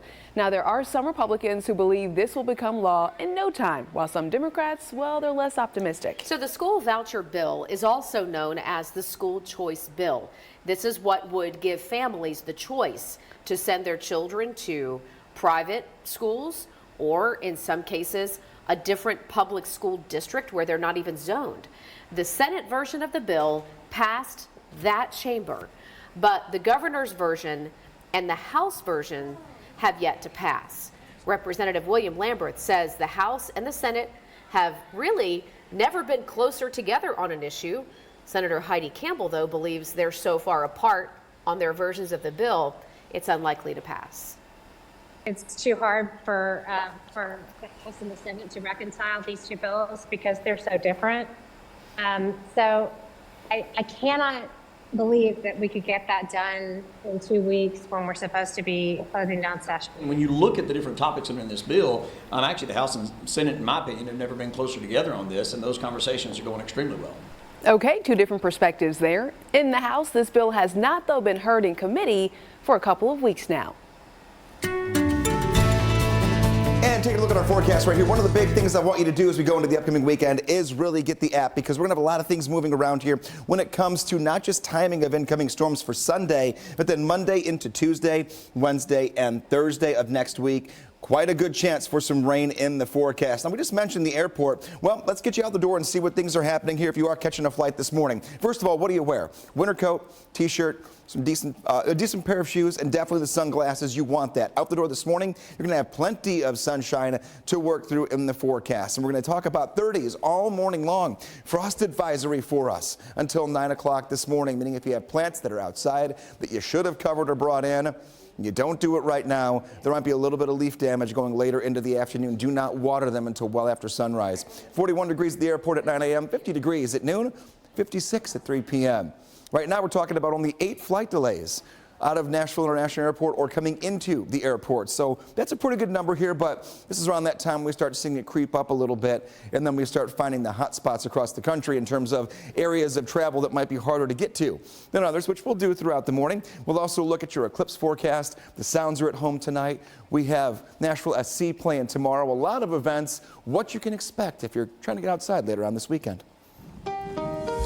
Steer clear traffic gets us to I-40 at Donaldson Pike as you make that drive over there in the Donaldson area close to the airport. We're doing okay. Earlier this morning, we saw some slowdowns there at the exit. Right now, we're not seeing them at all. We're doing really nice so far on that particular drive there near the airport. Here's 24 Haywood Lane coming through the Antioch area. Also looking very, very good as you make your drive through here. We'll continue to watch the roads here for you, let you know whatever it is that we find live through 9. Justin, thank you. Sad story here. First responders say a tree fell on one person over in Williamson County and ultimately led to their death. Williamson County Fire and Rescue telling Fox 17 News that this happened Wednesday night on Garrison Springs Road. That's right near the intersection of 840 and Natchez Trace Parkway. They tell us workers had been clearing some land when that tree fell on one person. That person did go to the hospital where they later died. We're told the cause of the accident still under investigation. We're talking politics now, and listen, I know it feels like sometimes your kids are always on their devices. Yes. Well, on Monday, lawmakers are expected to go ahead and talk about a bill that would require parents' approval before their children can join social media. Interesting point of discussion here. It is a story that we first brought you after Governor Bill Lee's State of the State address, and now it's getting closer to potentially becoming law. All right, maybe we have your attention now. Fox 17 News' Karen Aguilar joining us live at the Capitol, giving us reaction from a therapist, Karen, about this bill. Good morning. The bill was scheduled to be discussed at length on the Senate floor yesterday behind me here at the Capitol, but was tabled until Monday. The bill that would need social media companies to get parents' approval before anyone under the age of 18 joins any platforms also now has some new sponsors. The bill passed on the House floor in March and is now waiting to be passed in the Senate before it becomes law.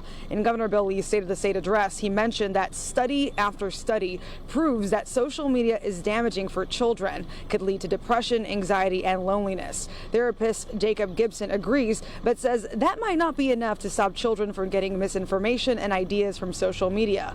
Questions about those that are already signed up come to mind, along with children finding a way around it.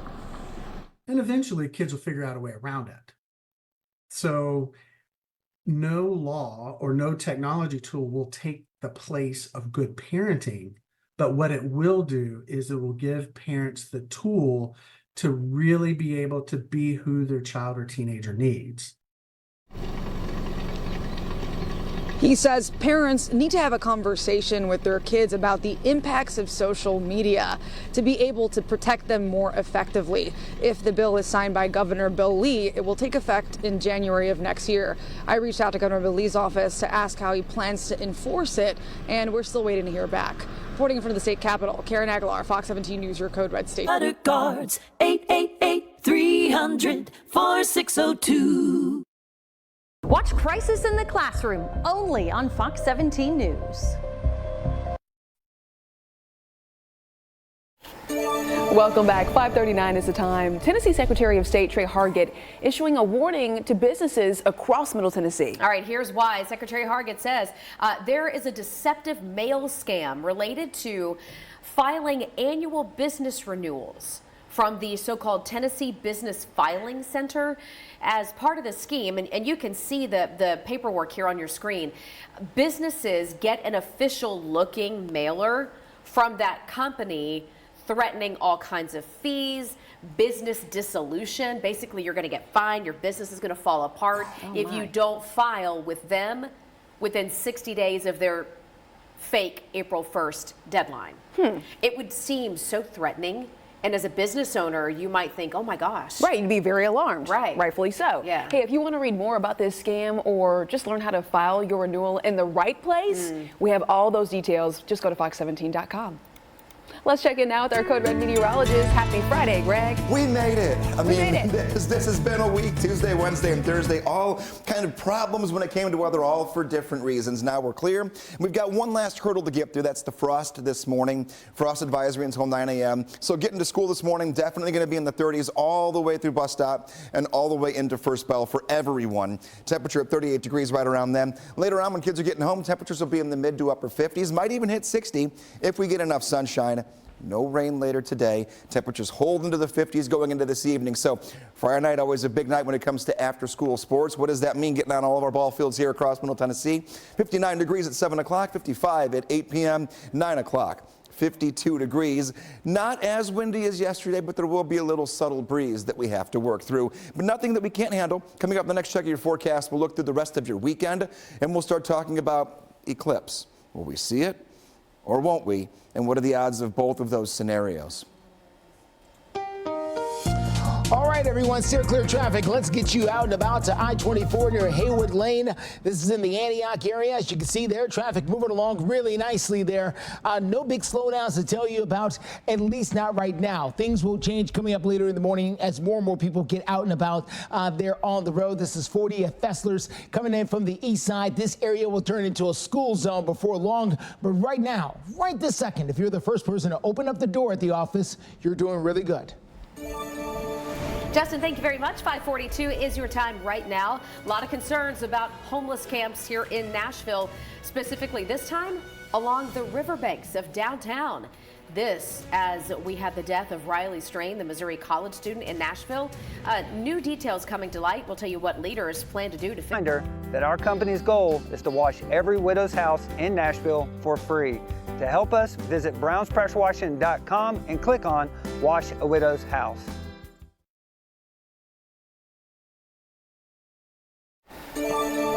Right now, in the high cost of homelessness, city leaders are being pushed to do something about the homeless people living along the banks of the Cumberland River. You know, this has really come to light, especially after the death of Riley Strain, a college student visiting Nashville. City leaders say, yes, it is an ongoing problem, and highlighted by the recent search along the riverbanks for that missing Missouri college student. Community advocates and Metro Councilman Jacob Coupin calling for fencing along the river in the downtown area to keep the homeless out. I mean, what you're looking at here is brand new video we've shot over the last week or so, showing you the impact of the homeless crisis along the riverbanks. They've already been working on, these efforts pertaining to litter, pertaining to housing, pertaining to security, all that. After Riley's disappearance, I engaged in kind of more urgent conversations around that riverfront area. Did you know it was this bad in Nashville? I really did not. I don't think I did either until we sent our drone out there to get this perspective. It's troubling. Yeah, so Metro Parks and Nashville's Department of Transportation, they have taken measurements for fencing. The Department of Homeless Services also, they say, working on wraparound services for the people who are living in these camps. I mean, this is a story that we are going to stay on top of. Absolutely. Part of the high cost of homelessness exclusively here on Fox 17 News. All right, let's get to consumer news this morning. Let's be honest.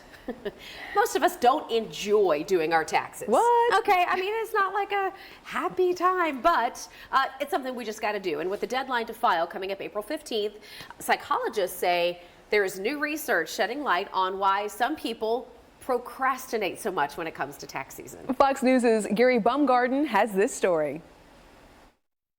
With the deadline to file your taxes quickly approaching, psychologists are analyzing the findings of a new study, revealing that people whose behavior tends to be guided by their negative attitudes usually delay completing tasks they find unpleasant, like their taxes. Those for whom negative attitudes tend to generalize more strongly seem to be the kind of people that delay filing their taxes. Russell Fazio of the Ohio State University says people are faced with a process called valence weighting bias. It describes the tendency of people to tap more into either a positive or negative mindset when faced with new or tedious responsibilities.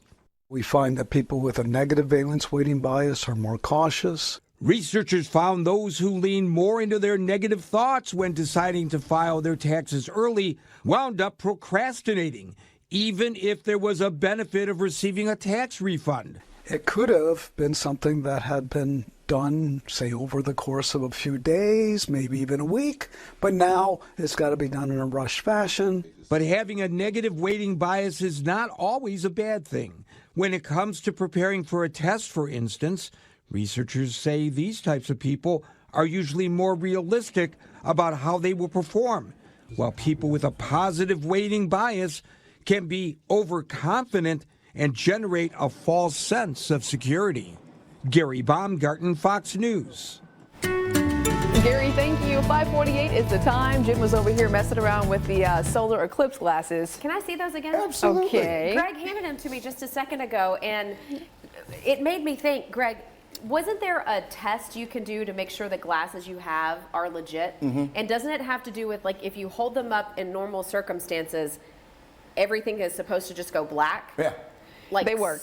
It works. Completely. These are legit. Don't get fake ones. I can't see a thing. It's like, wow. Also, some of Those them are on the real. front have some very funny sayings when you buy the legit ones, too. Look, try it. If you read what it says, it's actually kind of. Can you see me at all? See Nothing. what I mean? You got No. nothing. So if yours aren't like that, where you can't see a darn thing, Not when, a thing. when you put them on, Yeah. don't wear them. Okay. If you can see through your solar eclipse glasses in normal conditions, I can not see the golf forecast. No, you that's can't. a hard pass, man. And also, if you wear those on the golf course, that's no excuse why your ball shouldn't still land on the green because, you're a pro golfer like all of us, right? Taking a look here at your tee times. 41 degrees at 9 a.m. This is the best morning we have had since Monday to get out there. Now, we're a little bit chilly right now, so the very early, just right after sunrise tee times, you're going to be cold. I would wait till a little bit longer. In the day, noon, 50 degrees, 56 degrees at 3 o'clock. No rain in the forecast. The wind has died down. Looking pretty good. Now, if you want to get a car wash, is it wash or wait? If you don't do it today, tomorrow, or early on Sunday, every single day of next week has showers and storms in the forecast for us here. If you think I'm kidding, I'm not. Look at the 7-day. 60 degrees later on this afternoon after our very cold start in the 30s. Frosty start tomorrow morning as well in the 30s. Then back to 63 for your Saturday. 73 degrees on Sunday. And temperatures will ride into the 70s with showers and storms each day going into next week. All right, steer clear traffic. Let's get going out here at I-65 at Trinity Lane on the north side. As you can see, traffic there doing really well on that north side. We are running into a disabled vehicle over on the other side of the road, so heads up on that. But other than that, coming in, you're doing really, really well. Let's take a look at the drive times this morning. Looking good from Mount Juliet at 28 minutes. Murfreesboro, still under an hour coming in down I-24. 29 minutes coming in from Franklin. That time and all of these times actually will increase as the morning goes on. Hey, take a look at this. A police officer on duty in Texas managing to capture a goat and a peacock all in the same day. Those are not criminals who have weird nicknames. Nope. These are the actual animals. It happened near Dallas. We're told the poor goat fell off a trailer. Oops. Onto a highway. Look at that poor thing. It had to be scared to death. All right, so they saved the goat. And like 15 minutes after the goat, look at this. The officer answered a call about a peacock on the loose. So he had one heck of a day. Yeah. He managed to capture the peacock as well. So, you know, he's 2 for 2. No animals were injured. They didn't have to resort to any kind of, you know, forceful tactics or maneuvers. I'm sure that's a day he'll never forget. Truly. A goat and a peacock in the same day. Okay, well, just about 5:52 on Fox 17 News, taking a live look at that beautiful Nashville. Our competitors. Call us for a free estimate today. Clear Flow Gutter Guards, 888-300-4602. Well, happening right now, we're still talking about the search and rescue efforts that are continuing because of the aftermath of Wednesday's earthquake over in Taiwan. Yeah, we know right now as those crews are working to dig people from the rubble and look for any sign of life, at least 12 people now have been killed. So that death toll has now increased by 2 this morning. More than 1,000 others hurt. This was a 7.4 magnitude earthquake, caused landslides, buildings that just dropped down to their foundation, followed by hundreds of aftershocks. That earthquake on Wednesday, the strongest to hit Taiwan in 25 years. We have an important recall alert that we want to talk about. More home steam products for clothing have been recalled over possible burn injuries. Take a look at your screen. And Power Brands is expanding a previous recall of Black & Decker home steamer units to make for a total of about 2 million units. All right, so this does even include some of the steamers that have already been repaired in a previous recall. So major malfunction here. The Consumer Product Safety Commission says dozens of these hot water burn injuries reported have come as a result of the steamers. They were sold at places like Walmart, Target, Bed Bath & Beyond, even Amazon over the last few years up until currently. So again, it's that Black & Decker steamer. Pictures of them right here in case you have one at home. I would encourage you to stop using it from the Consumer Product Safety Commission's recommendation and call the manufacturer to see what to do next. Well, some families may be heading to the Nashville Zoo, and we do want to let you know, parents, that they're celebrating over at the zoo the birth of 4 male Nigerian dwarf goats. It happened this past March, and they are some cutie pies. Okay, so just here. Putting out the request right now to our friends from the Nashville Zoo. We need these baby goats stat. Like yesterday, please, please. This is our formal request to have these sweet little dwarf goats here in studio for a visit. Well, listen, the first pair, they were born back on March 23rd, and the second pair born on March 27th. Pekka, we've talked about this, named after retired Nashville Predators goalie Pekka Rinne, is the father of all 4 of these goats. Well, Pekka has now successfully become a father to 9 little goats in the last couple of years. So including the babies here. Nashville Zoo now cares for 21 Nigerian dwarf goats. Interesting. The newborns can be seen at the zoo's historic farm for the next several months. That's a little exhibit within the zoo itself. Again, just in case our zoo friends are watching, please. Yes, please, please, please. Let's check in now with our Code Red meteorologist, Greg. Is the weather going to cooperate for families to head on over to the zoo? I love this exhibit. I love the goats. I mean, quite frankly, the forecast is not bad. Not at all. Entire weekend looking good to get out there for the first time in a long time. We have some good days out there. Know when to mow, get outside, and get the grass cut today, tomorrow, or early Sunday. I'm telling you right now, if you do not, you might have a jungle by the time next weekend is here, because we have 5 days in a row of rain. Monday, Tuesday, Wednesday, and Thursday. Each day, the chance for some thunderstorms. Our weekend itself, daylight hours are okay. This is going to give you a little cause for concern or pause when I just said we're going to be dry on Sunday. Well, we are until sunset. Then rain moves in Sunday night into Monday. We have a little frost Saturday morning. We have that right now, too. Please look at the right side of your screen before you head out and find your hometown. Temps are in the 30s. Rain returns Sunday late into Monday. We'll take a look in the 6 o'clock half hour at that 7-day forecast and those days worth of rain. I'll tell you, there will be storms, but it will be warmer. However, what is the impact for the eclipse we have on Monday? That's a big question we all have that we'll answer. Steer clear traffic as you get out the door this morning. Let's get you to I-40 near the airport. As you can see out there, traffic is doing really nice out there. No big problems as you make your way towards BNA. We know that things will be busy over there at the airport here as we get to the spring and summer months here as a tourist return to Nashville. But right now, you're doing okay. This is I-24 Haywood Lane, making that drive in from Antioch. We do expect things to slow down in this area. We'll tell you more about that coming up in our 6 o'clock hour. Well, making headlines, remembrances were held for Martin Luther King Jr., who was killed April 4th, 56 years ago. Listen.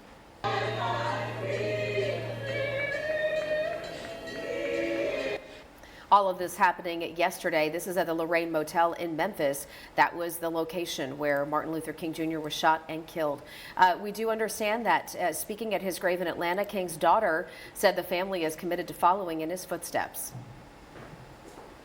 When that bullet went out, people thought that was the end, but they forgot that there were generations being born. And as you see, there are even younger generations. So we're committed to this legacy, and we're committed to transforming this world. Well, for some folks, the assassination does remain a subject of controversy, with King's family questioning official findings in the investigation. Stay with us. Our 6 o'clock hour starting right now. You're watching Fox 17 News This Morning, your Code Red station.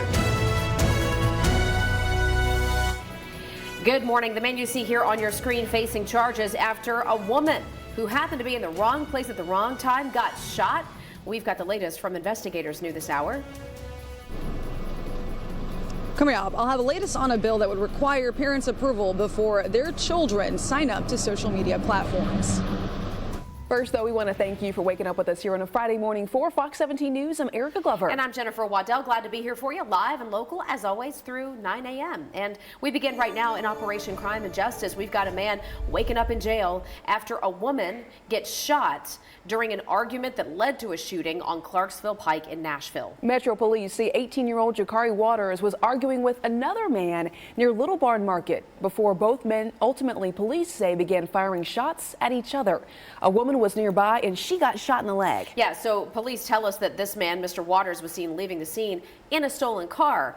They found Waters and that stolen car at his house. He arrested on the spot there and charged with reckless endangerment and stealing that car. Another story that's making headlines on Fox 17 News this Friday morning. A woman facing charges after Metro Police say she kidnapped her ex-boyfriend's children. And the details here interesting. The woman arrested is named Jenny Men. Police say she picked the children up from their bus yesterday and then texted the children's father telling him that she wasn't going to give the children back until he gave her back her stuff. And then she told him they were going to a different state. So police get called, officers show up, and they arrest Miss Men. The children are safe and have been returned to their father, and she's facing a long list of charges, plus bond set at a pretty hefty $100,000. Turning now to politics, Monday, state lawmakers are expected to go ahead and talk about a bill that would require parents' approval before children can join social media. Yeah, this is a story that we first started reporting on when Governor Bill Lee talked about it in his State of the State address, and now it's picking up some steam. Fox 17 News' Karen Aguilar is joining us live at the Capitol with some updates and what parents might be watching out for. Good morning, Jen and Erica. It's a hot topic. How can parents help protect their kids from accessing dangerous content on social media platforms like Snapchat or TikTok? But this bill aims to do just that by requiring parents' approval before their kids sign up to social media platforms like those behind me. Here at the Capitol, we are expecting lawmakers to discuss the bill at length on Monday on the Senate floor. It has already passed in the House. Now, this bill would allow parents to be able to monitor their social kids' activity by not letting anyone under the age of 18 to sign up to a social media account without an adult. During Governor Bill Lee's State of the State address, he mentioned that social media is damaging for children and this new bill would help protect them. Therapist Jason Gibson explains why. The research over the last 10 years has demonstrated a correlation between social media usage, an increase in social media usage, and depression and anxiety and loss of sleep. If this bill is signed by Governor Bill Lee, it will take effect in January of next year. I reached out to Governor Bill Lee's office to ask how they plan to enforce it, and we are waiting to hear back. Reporting live in front of the Capitol, Karen Aguilar, Fox 17 News, your Code Red station. All right, Karen, thank you for that update. We also want to hear from you all this morning, so we're asking over on our Fox Nashville X account. Look on your screen. Do you think Tennessee families or Tennessee should pass a bill requiring parental permission for children under 18 to sign up for social media? 73% of you all say yes. So go ahead and sound off by heading to our Fox Nashville X account. Oh, look at our forecast here this morning. Getting up, getting out the door. We finally made it to Friday, but we are cold. The weather story, nights are going to stay cold, at least the next two. So this morning, frost likely for many of us. Same with tomorrow. Afternoons, give us a little break each day. Taking a look here at Monday. Total eclipse of the eclipse. We're going to see it. Is it going to be covered by cloud cover? Very big question. We've been talking about this for months, and the forecast is getting narrowed down more specifically, and we will look at it for you. That frost advisory is for everyone until 9 a.m. Sensitive plants, if they're not inside right now, they're already feeling the effects of this frost this morning. 37 degrees. Temperature right now in Nashville, 36 in Tullahoma and Lewisburg. Wind chill values nearly identical to actual air temperature, which means we have that ability for frost to settle in just about everywhere. We're talking windshields, grassy surfaces, which include our plants, and a lot of paved surfaces that are not roadways that we drive on. Might be a little bit slick, but not worried about a road impact from the weather here this morning, thankfully. All right, steer clear traffic. Let's go to I-40 at Spence Lane. This is east of downtown as the sun starts to creep over the horizon here. We're seeing a lot of folks still with their headlights on as they make their way into the city, but they're doing so orderly without any major problems out there in either direction, which is exactly what we'd like to see this time of the day. Nice clean drive for everybody. If you're going this way, though, you will need those sunglasses eventually. Let's take a look at I-24 near Haywood Lane through the Antioch area. Looking nice over there. Same can be said for Fessler's, also coming in from the east side. We'll continue to watch things for you. Justin, thank you. 6:05, and in your community, new this morning, a Vanderbilt poll finds that overall, people living in Nashville are optimistic about the city's future. We're asking you if you feel the same way. Right now, though, let's take a look at the poll results. Just taken at Vanderbilt, showing that some of the optimism might be attributed to Nashville's overall economy, and they say support for Mayor Freddie O'Connell. But it's not all sunshine and rainbows for the Nashvillians who were polled here. This study also found that there is widespread concern about affordability in regards to the cost of living here, and big concerns about transportation and the city's rapid growth. So we took to Facebook. I mean, where else are you able to share your thoughts in an online forum in this way, but for Facebook? So let's see what y'all had to say about this study. Comment right now from Scott Warpool, who says, I love what Nashville means to me and many others. but I seriously question their findings. And then we had Sherry Dean Johnson, who said, I am a fourth-generation Nashvilleian, and I love this fabulous city. So if you want to take a look at the poll and let us know what you think, Facebook is a great place to do it. Head on over there right now. Just look up Fox 17 WZTV on Facebook. Erica? Zone. Join today for just $1 down, $10 a month. Cancel anytime. Deal ends Friday, April 12th. This Fox 17 This Morning newscast is sponsored by Eurostone. Fox 17 News updating you on breaking news this morning when it comes to international headlines. The Israeli military says it dismissed 2 officers for their roles in a drone strike that ultimately killed 7 aid workers over in Gaza. A big story here. Israeli officials say the officers mishandled critical information and violated the Army's rules of engagement. The World Central Kitchen workers were killed on Monday. We talked about this while delivering food to a warehouse that was located over in Gaza. Palestinians and human rights organizations, they have all repeatedly accused Israeli forces of firing recklessly at civilians throughout the conflict, a charge Israel officials deny. Well, bringing it back here to Nashville, some Tennessee lawmakers want to up the punishment for any student that attacks a teacher or staff member. Now, the new law was passed by the Tennessee House just yesterday, and it says that any student that is suspended from school for attacking a staff member or a teacher can be banned from campus for a full year. That means no sports either. Nothing after school. They can't even come see a brother or sister graduate if that graduation is held at the school. Here is the sponsor of the bill explaining why he felt like this was needed. We have several school employees assaulted each year, which results in fear of returning to work. Many times they end up leaving the profession altogether. If the student is suspended and they have family or friends that are going to graduate at that same school, this bill prevents them from even attending the graduation, even though it's open to everybody else. So I have concerns about that and didn't know if there was a possibility of addressing that. Well, the one-year campus ban is not automatic. It will be up to the school director to decide if they wanted to impose that kind of a punishment or not. This law simply makes it a possibility for a school director to do something like that. 6:11 our time. A quick check of your forecast. Out the door to 37 degrees right now in Nashville. Crystal clear sky, but definitely a cold morning. Starting to see a little bit of daylight wanting to creep up over the horizon. But what does this mean getting out the door when it comes to a weather impact to your start? No worries. We'll give it a green light when it comes to weather, but frost on some windshields this morning for sure. If you're parked outside, temperatures are in the 30s through 9 o'clock this morning. Grabbing the sunglasses, though, as that sun comes up. Major influence the rest of your morning, afternoon, and evening. Steer clear traffic at 612. Let's take a look at what we've got going on out there. This is going to be I-40 at Fessler's Lane. Making that drive in from the east side, we're doing okay so far up there. Things are going to slow down a little bit later, just not right now. Same is going to be said here for 65 at Trinity Lane. Things are already starting to slow down. It's already a few miles slower than the last time we showed you this camera here. You could try to take Ellington Parkway or Dickerson Pike. Not now maybe, but later on. By the time you get out the door in about 20 minutes, you'll probably want to go that way.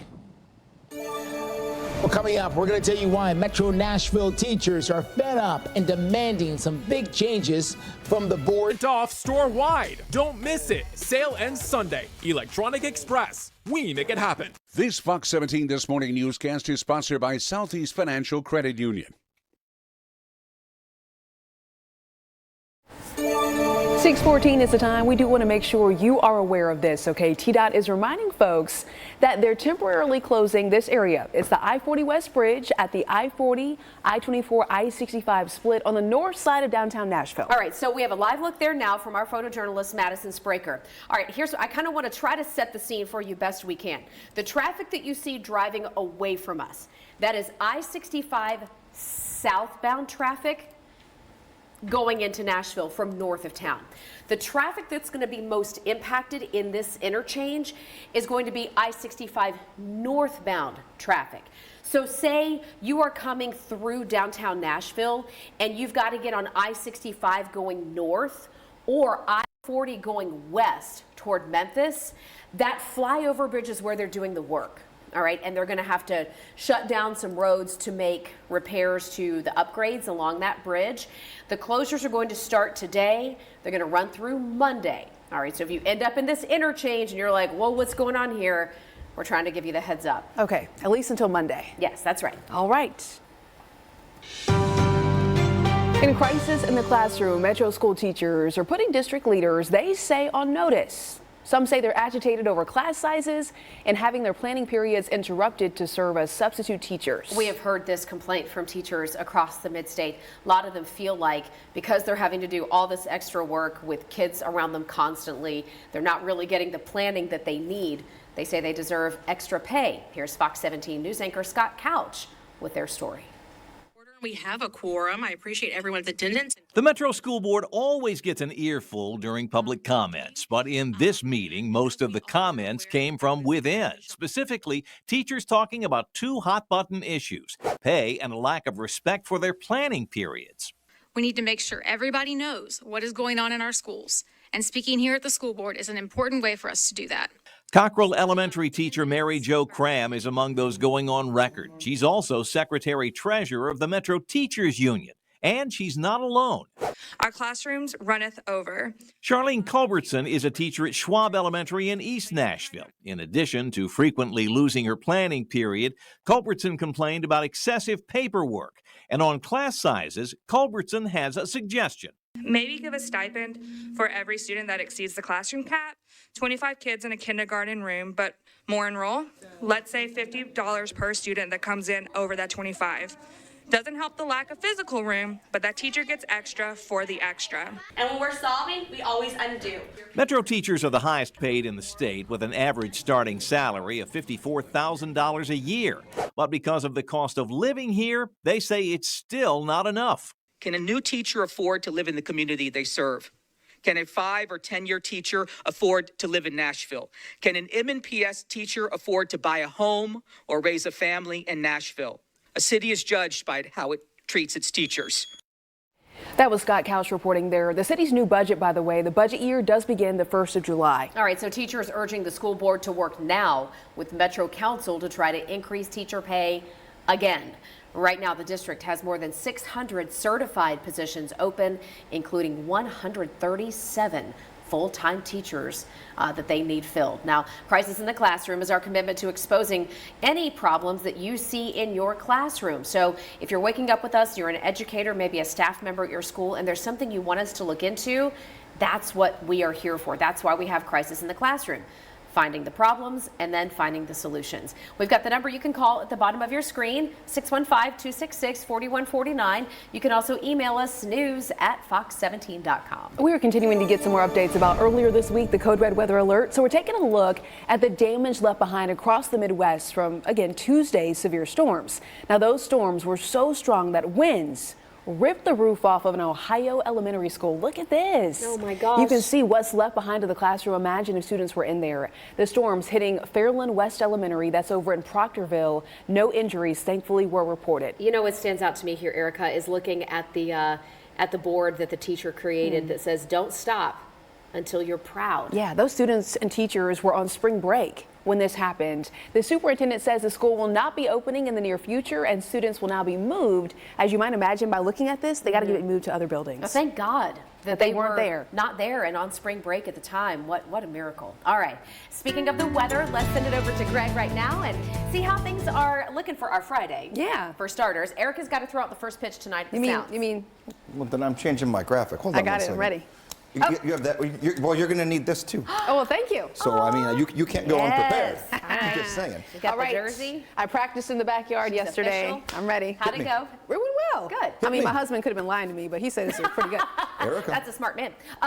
Anyhow, you're going to do great. Thank you. You are. And I'm sure Austin is just pumping you up. Take the bait. Come on. Come Greg, don't. Hold on. Come on. There Good we job. go. We're Now all wait. ready to go. Okay. Here's your forecast for the game. If you are heading to the Sounds game, here's what you're going to see. First of all, a lot of that. Some good throwing going on out there, and also a good-looking forecast. 55 degrees at 6 p.m., 8 o'clock, 52, 10 o'clock, 43 degrees. Temperature going to be good the entire time you're out there at First Horizon Park. It'll be a little bit cool, but we have no rain, and we have no wind whatsoever. However, rain chances are going to go up for us here leading into your Saturday, and especially, I should say, Sunday into Monday. We got one more dry day on Saturday, but Sunday, after sunset, well, that's when the rain does pick up. Monday, I've lowered the rain threat, thankfully, which could help us out for the eclipse. So maybe you're going to grab the ball and go play some fetch later on today with our dog of the day, Grissom. Yeah, Chrissy, go ahead and get out there from Westmoreland. Grissom's going to be a big boy when he grows up. Take a look at that. What a beautiful, look at those paws. Taking a look at the dog walk here later on this afternoon. A pretty good one. This is the first time in a while where we have a guarantee of no rain. We also have, well, not much of a breeze either. But 30s this morning, 41 degrees by 9 a.m., 46 degrees. Your temperature at 10 o'clock. So the morning hours for a dog walk, a little bit chilly. Definitely want a jacket. 60 this afternoon, 63 degrees tomorrow, and 73 degrees takes us into your Sunday. We really will isolate those storm chances next half hour and talk about the eclipse forecast that has been changing a little bit over the last 24 hours. Steer clear traffic for you this morning. Let's take you over to West Nashville. This is going to be I-40 at White Bridge Road over there on the west side of town. You can see a couple of sleeping trucks over there, but nothing out of the ordinary. Still plenty of room out there for you as you come out and about from places like Bellevue or Fairview, anywhere west of town, Kingston Springs, all of you out there. Still plenty of room out there in I-40. Here are the drive times. Mount Juliet coming in at 28 minutes. Murfreesboro, 57 minutes. Hendersonville, 29 minutes on the drive so far. Justin, thank you very much. We were just mentioning Erica's throwing out the first pitch tonight at the Sounds game. We're going to take a look at how the week has shaped up so far. You're not going to believe how many innings they had to play last night. Oof. By the time it was all said and done. So we're going to get you all set for the weekend here in just a couple minutes. And let's talk taxes. Why not? Okay, some are. Brakes.com. Brakes starting at just $100. Alignment starting at $59.99. Know about flooding in advance. Download the free Fox 17 Code Red weather app.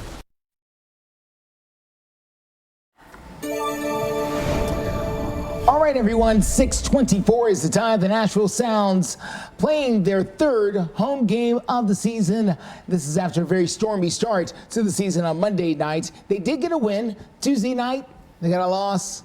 The Sounds came back, though, and then won the game 4-3 against the St. Paul Saints. 10 innings. 10 innings. 10 innings is how long they had to play last night. And listen, it got cold last night, too. Yes, it did. Temperature dropped off. I think tonight's going to be a little bit nicer, a little bit warmer. Well, let's hope so. Yeah. Especially for the starting pitcher for the Sounds, Erica Glover, who's going to be out there throwing that first pitch. By the way, it is a Fox 17 Fireworks Friday night there at the ballpark. And yes, Erica will be throwing out the very first pitch. And Jenna, now you've done it. I know I've done it a couple times.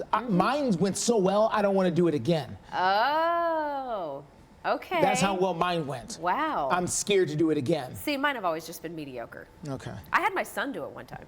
Okay, well, yeah, well, my he's arm, you know. he plays ball, but my arm was, my shoulder was bothering me, and I was like, hey, there you go. mind? You got the, went to the bullpen. Of course he didn't mind. Yes, went to the bullpen. Good point. All right, hey, 6:25, so weather's looking nice today and for tonight for the Sounds game. How about washing the car? Is yours as dirty as mine? Yeah, it's filthy. Oh, man, it's a mess. All right, so wash or wait. Look at this. You got the green light Friday, Saturday, and Sunday. So if you either, wash and wax the car at home or you take it to the car wash, looking good. If you want to do it now, it'll be looking pretty for the next few days.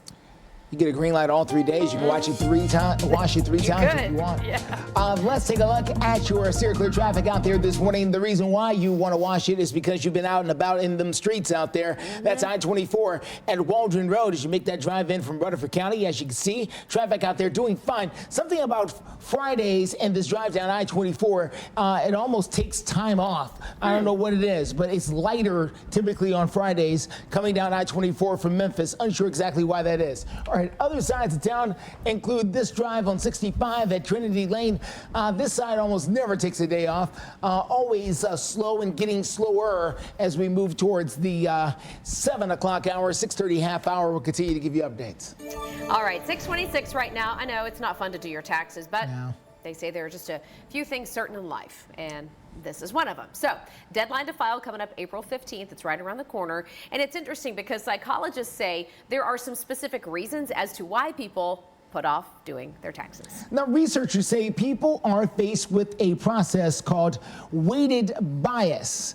It describes the tendency of people to tap more into either positive or negative mindsets when it comes to being faced with responsibilities. It's almost like waiting to the last minute to write that, check or pay this bill or doing whatever you're doing. Researchers found those who leaned more into negative thoughts wound up procrastinating, even if there's a benefit of receiving a tax refund, which a lot of people get. Interesting.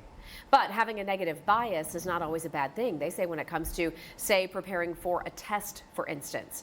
Researchers say these types of people who have a negative bias brain are more realistic about how they'll perform. So maybe would be less disappointed if things don't go their way. People with a more positive weighted bias can sometimes be a little overconfident and generate a false sense of security. And here all the time, I thought it was just that, you put off doing your taxes because you don't want to give the government any more of your money than you have to. Depends on the situation you're in, okay? Right. Everybody, all right. The school choice debate wages on. Coming up, we're going to hear from lawmakers on the widespread disagreement over the school voucher bill. And should children have to get permission from parents to be on social...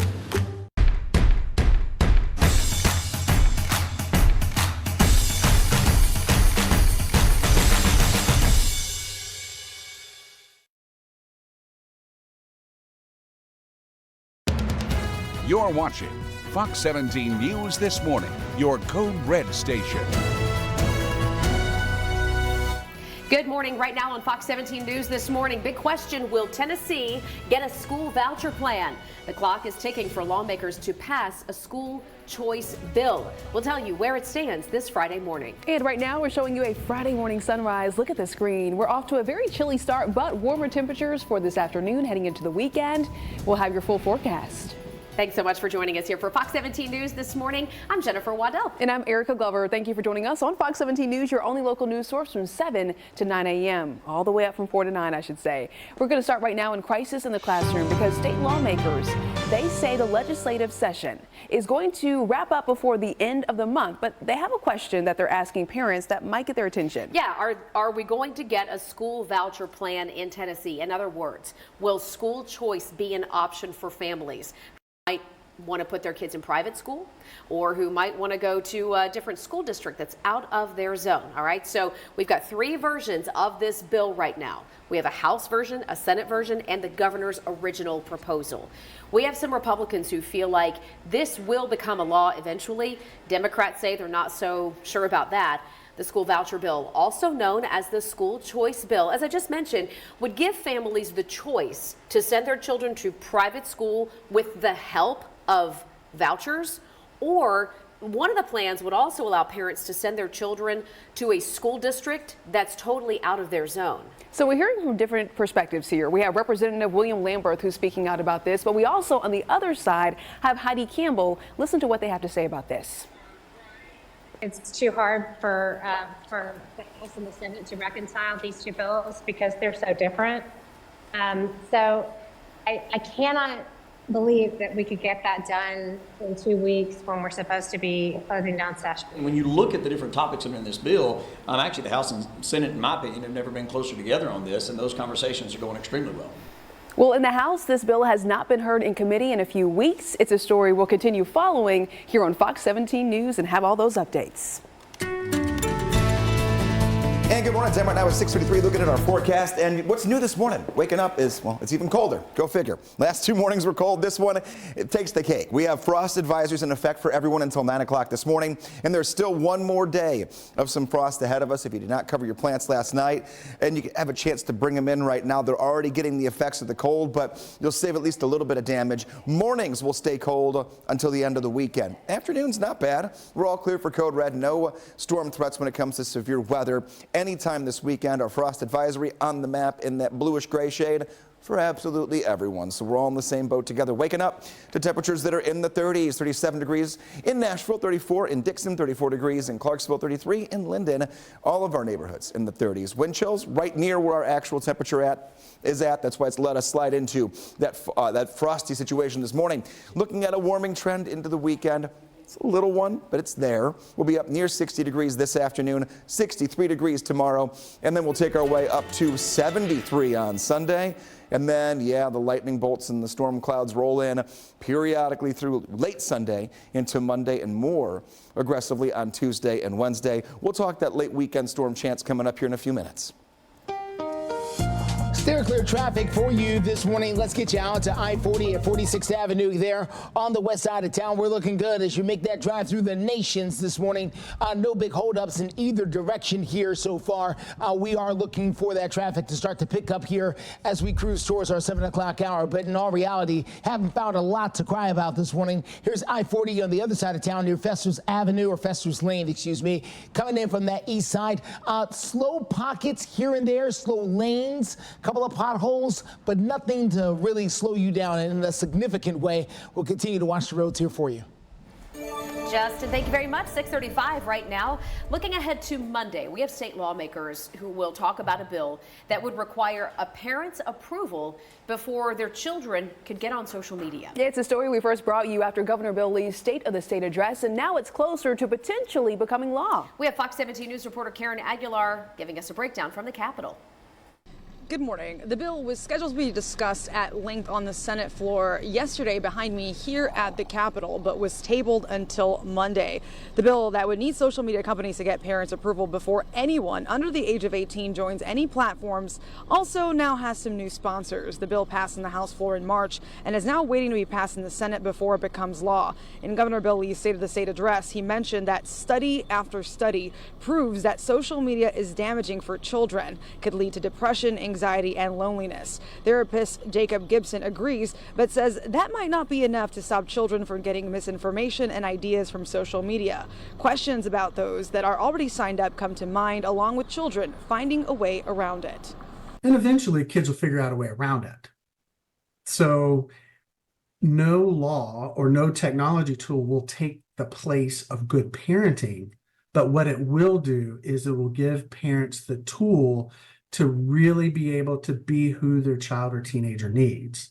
He says parents need to have a conversation with their kids about the impacts of social media to be able to protect them more effectively. If the bill is signed by Governor Bill Lee, it will take effect in January of next year.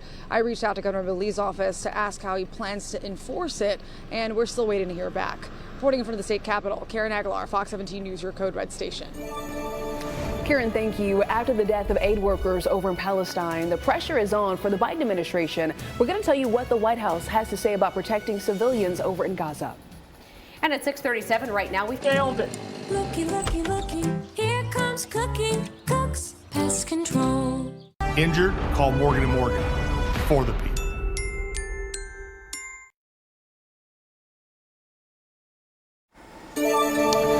Coming up on 6:40 on this Friday morning, the White House says it's hoping that Israel will announce brand new steps to protect civilians. This is following President Biden's phone call with the Israeli Prime Minister. The National Security Council spokesperson John Kirby says the United States will be looking for some concrete changes to address the suffering over in Gaza. The president made it clear that our policies with respect to Gaza will be dependent upon our assessment of how well the Israelis make changes and implement changes to make the situation in Gaza better for the Palestinian people. Now, all of this comes after 7 aid workers with the World Central Kitchen were killed in Israeli airstrikes while they were delivering food to people in Gaza. Kirby, who you just heard from there, notes that the president was shaken reportedly by that attack. Israel has acknowledged responsibility for the strikes, but said the deaths were not intentional. Well, Tennessee Secretary of State Trey Hargett has issued a warning to businesses across the state of Tennessee. He says there are a lot of folks, especially business owners, who are getting deceptive mail. You're looking at an example of it here on your screen. Yeah. This is related to the filing of your annual business renewal from the Tennessee Business Filing Center. But as part of the scheme, businesses are getting an official looking mailer just like this that's threatening you're going to get fined and your business is going to have to fold if you don't file with them within 60 days of an April 1st deadline. Again, this is a scam. They're Yes. just trying to bilk you for money. For more information and on reporting this particular scam, and you can learn how to actually file your real renewal, you can go over to our website, fox17.com.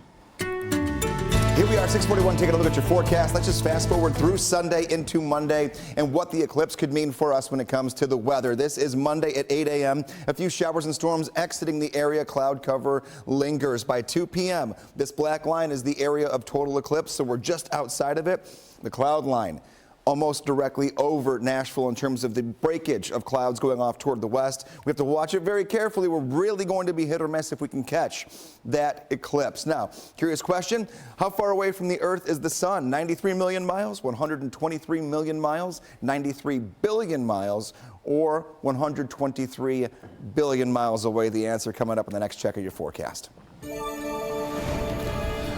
Well, up next, we've got the very latest with your steer clear traffic as we are taking you to I-40 at Festus Lane. Things are creeping along slower and slower. And here we are a couple of weeks after that bridge collapse in Baltimore. Tonight at 7 on Fox 17. Tracking storms, what you'll need to prepare now for the week ahead. Watch Fox 17 News at 9.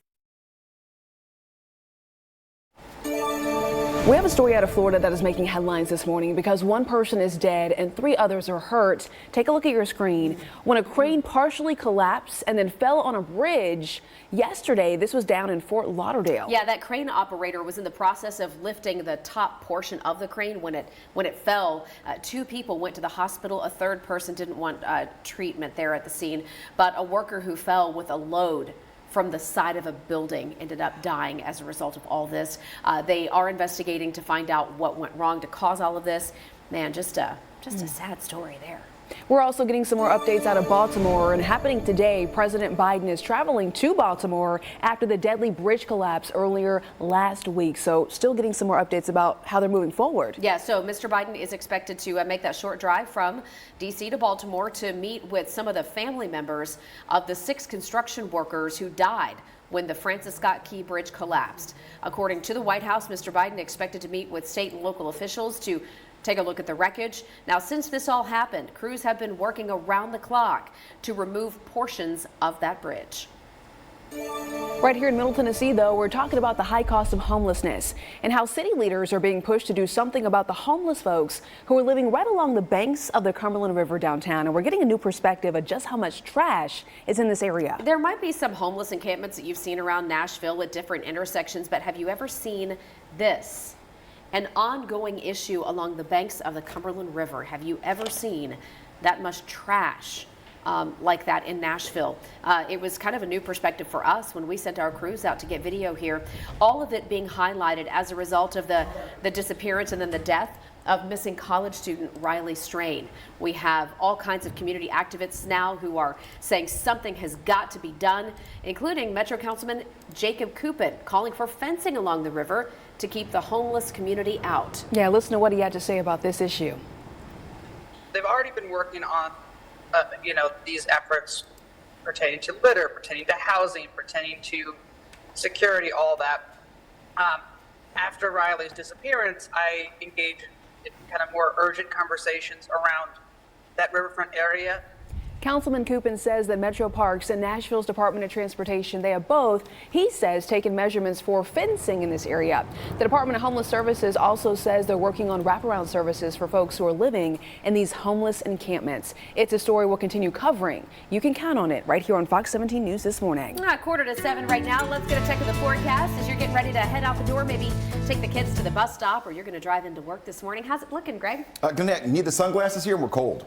So heater in the car, but sunglasses, not those glasses. Just don't try to wear these. You're going to hit everybody on the roadway if you wear those, Jen. that would be a very bad idea. That wouldn't be a fender bender. That would be just bumper cars at that point. The reason we say that, these eclipse glasses that Greg was showing us this morning, if they are the proper eclipse glasses, like if they're legit, when you look through them in normal circumstances, everything goes pitch black. For Monday. So do not try to wear these if you're driving, okay? But please do wear those when it comes time for the sun to get the whole moon thing going on with the eclipse on Monday.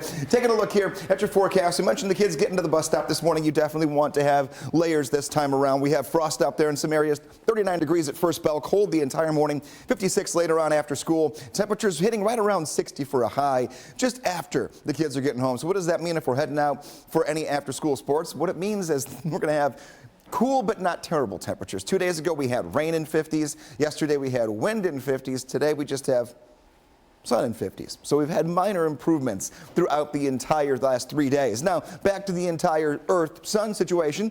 What is the distance from the Earth to the Sun? That's my curious question. 93 million miles, 123 million miles, or 93 billion miles, or 123 billion miles. So I'm kind of giving you that difference of a letter means a lot here when it comes down to it. Now, if it takes about 6 seconds for the sun to get here when it comes to daylight, you can do a little math there if you know how fast light travels. 93 million miles away is how far we are away from the sun.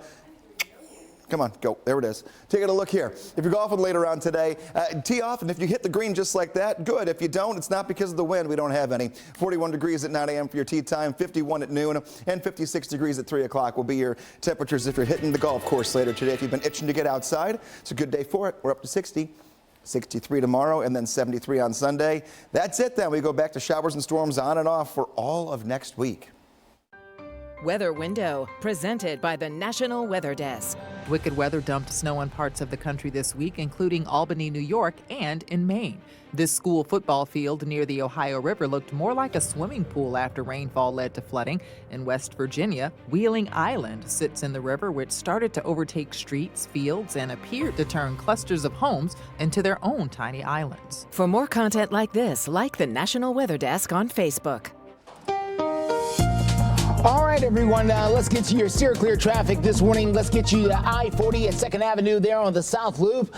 Traffic over there moving along really nice so far. No big holdups there on the south side of town, exactly where we like to see it. However, we're starting to see some buildup in some other sections. Let's take you to 65 at Trinity Lane there on the north side. Traffic there starting to slow up a little bit. It's 37 minutes on the drive right now from the Hendersonville area into downtown Nashville. So heads up. You can always use Ellington Parkway, or of course, you can use Dickerson Pike as the best way to steer yourself clear of any problems. We're going to take a look at that drive from the south and east side of town with a new drive time coming up here in just a few.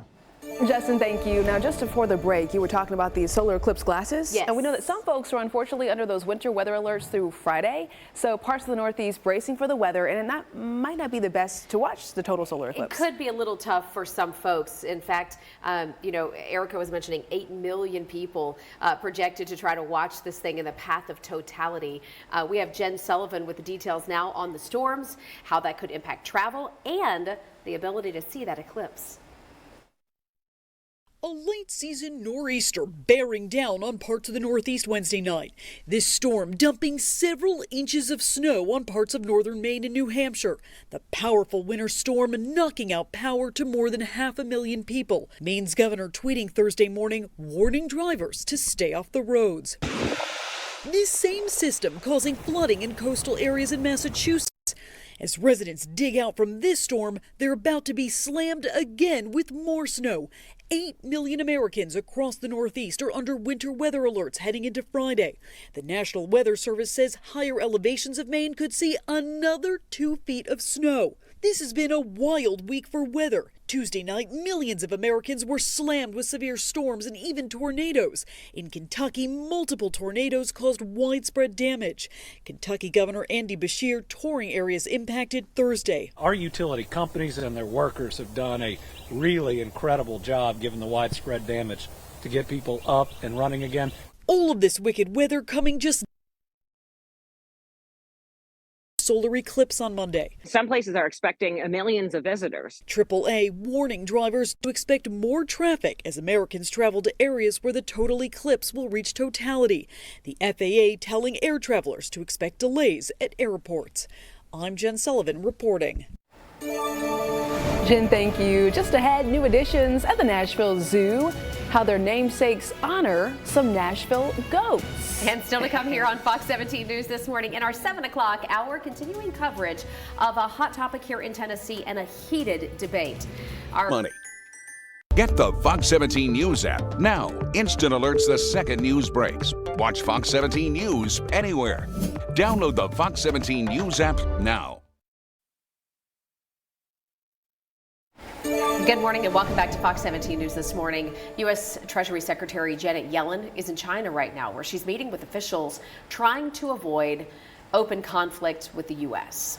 Well, talks are going to focus on China's overproduction of electric vehicles and solar panels, which Yellen warns could undercut America's own renewable energy and EV sector. Wednesday, Yellen stressed that U.S. has no interest in separating from China, but she did say she's open to future tariffs in order to protect domestic production. All right, we'll let you know what comes of that online today after we go off the air. Also this morning, just wanted to let you know, back here closer to home, the Nashville Zoo is celebrating the birth of 4 little Nigerian dwarf goats this spring, and they're precious. So if you love baby goats, here you go. And talk about the names, Jen. Pekka. Well, it's so cute. So the daddy of the baby goats is named Pekka, of course, after our famous goalie for the Preds, Pekka Rinne. Pekka has now successfully become a daddy to 9 baby goats. He's got a big family. The Nashville Zoo. That's one way of putting it, I suppose. The Nashville Zoo now cares for 21 Nigerian dwarf goats. The newborn goats can be seen at the zoo's historic farm area, okay, for the next couple of months. That is where you can check them out. And the weather, Greg says this weekend, is going to cooperate. In case you're wondering, these are not fainting goats. Which I just found out about during the commercial. Erica just informed me that she has not heard of the fainting goats. We are about to do a deep dive. Oh, off goody. air, Erica, to show you all about the fainting goats. Let's switch gears first, though. We go to Chicago. Listen to this. Listen to this. The Chicago River might not be the first place you'd ever think of if you wanted to go swimming, probably the last, but that could change because this fall, the river is going to host their first open water swim in about 100 years. Well, the organizer of this event says the river's water quality has improved over the last couple of years, and now they claim it is safe for swimmers. I'm curious what y'all think about this. The swim, by the way, is scheduled for late September. We're also going to ask Greg what he thinks because he's from this area. I've never been to Chicago, so I don't really know too much about this river. I mean, they've cleaned the river up quite a bit here, but you'll go down, you'll watch the river, and they'll have giant cruise, like not cruise ships, but like tour boats with hundreds of people, and then there's like one little dude in a kayak next to it. Would you swim in the Strangest thing. Okay, Greg, would you swim in the Chicago River? Personally, would you do it?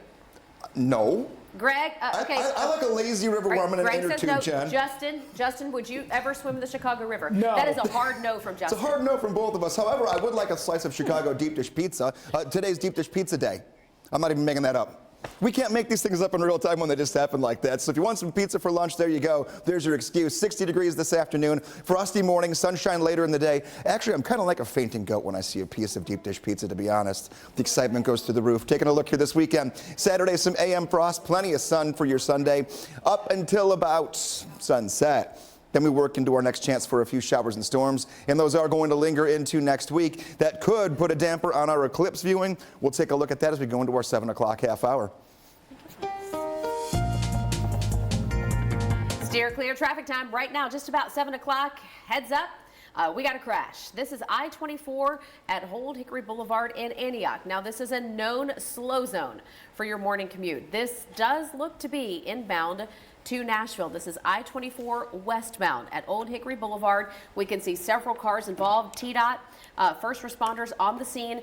Looks to be in the 2 left lanes and off to that left shoulder. So slow it down. You're going to have a brake check as you approach I-24 at Old Hickory. This is coming in from Laverne, Smyrna, Murfreesboro. We'll get a deeper dive into steer clear traffic in minutes. You're watching Fox 17 News This Morning, your Code Red station. All sorts of trash into the water, fecal matter, tires, car batteries. Coming up, I'll tell you how city leaders and volunteers are planning to address trash and security right here in this area alongside the Cumberland River. Winter coats and frost this morning when the frost gets back to some more spring-like temperatures, but also looking ahead, Are we going to be able to see the eclipse on Monday? Big question, big answer coming your way. My big question is, when are we going to get some sunshine? But okay, thank you so much for waking up with us here on a Friday morning on Fox 17 News. I took you back. I'm Erica Glover. I was thinking about the solar eclipse. It is Friday. The eclipse is Monday, and we've got you covered as your live local news source through 9 a.m. Glad to be here for you. Let's get started right now with our top story. People don't realize until they go down there how really bad it is down there with the amount of trash and just the people underneath that bridge.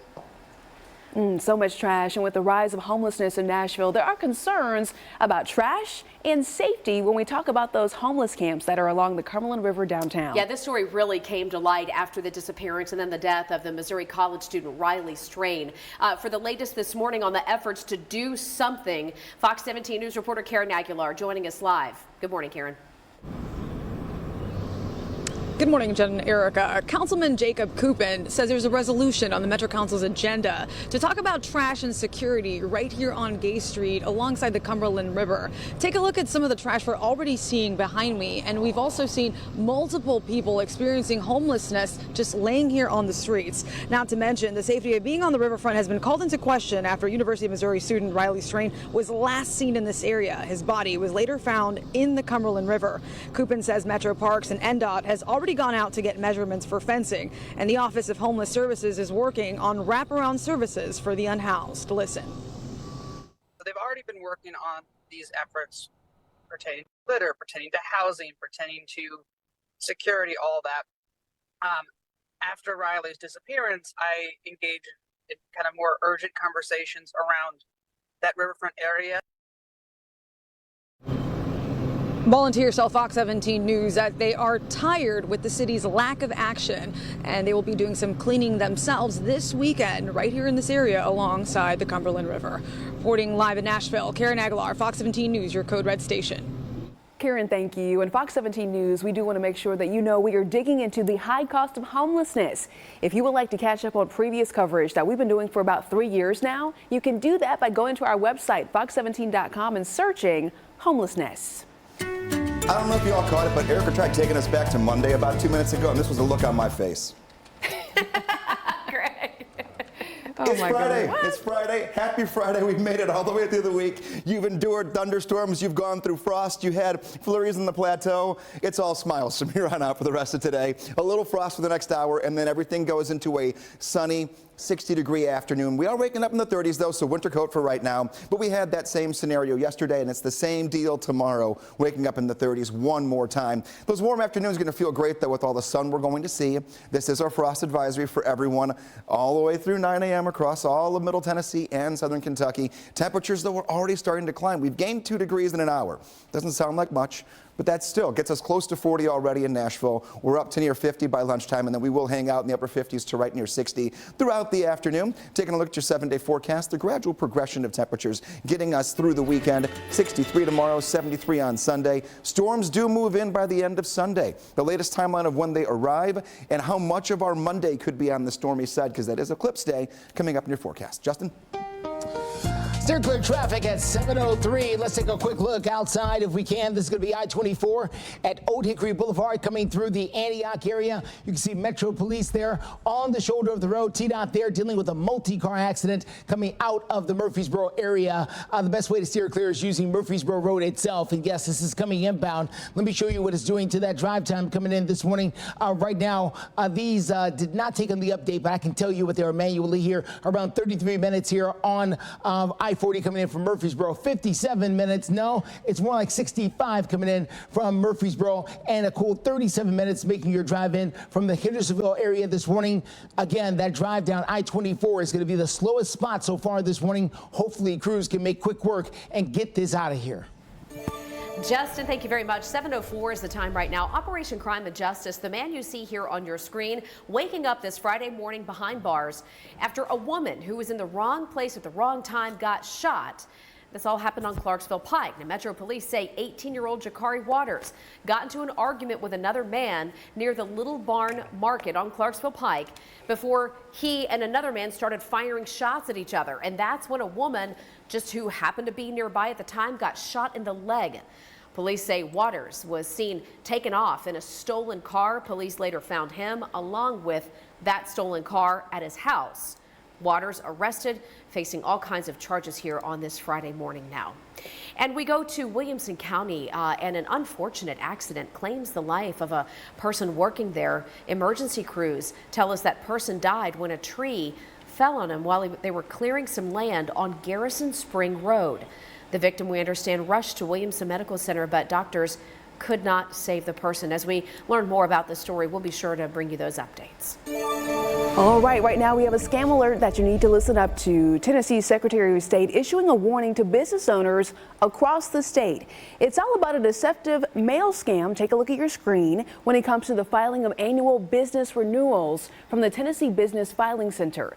Now, as part of this scheme, businesses receive an official-looking mailer like this from the company threatening additional fees and business dissolution if a business does not file within 60 days of the April 1st deadline. For more information or reporting on this scam, or to learn how to file your renewal in the correct place, go to fox17.com. We have all the details.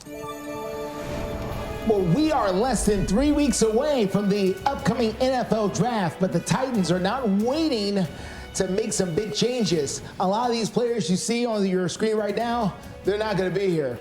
We're going to give you the latest on the Titans' moves. And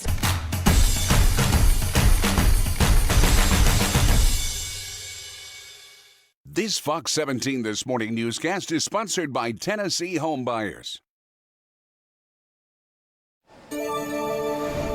7:08 is the time. So who will the Tennessee Titans take with the 7th overall pick in the upcoming NFL draft?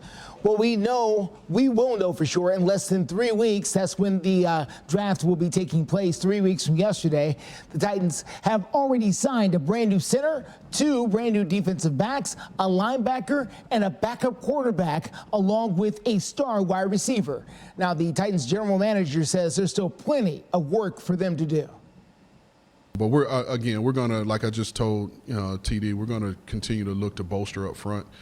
We've added weapons around Will, still got to be able to protect him. Got 2 good backs out of backfield that can make explosive plays. So we want to continue to balance this thing out, and make this a balanced football team.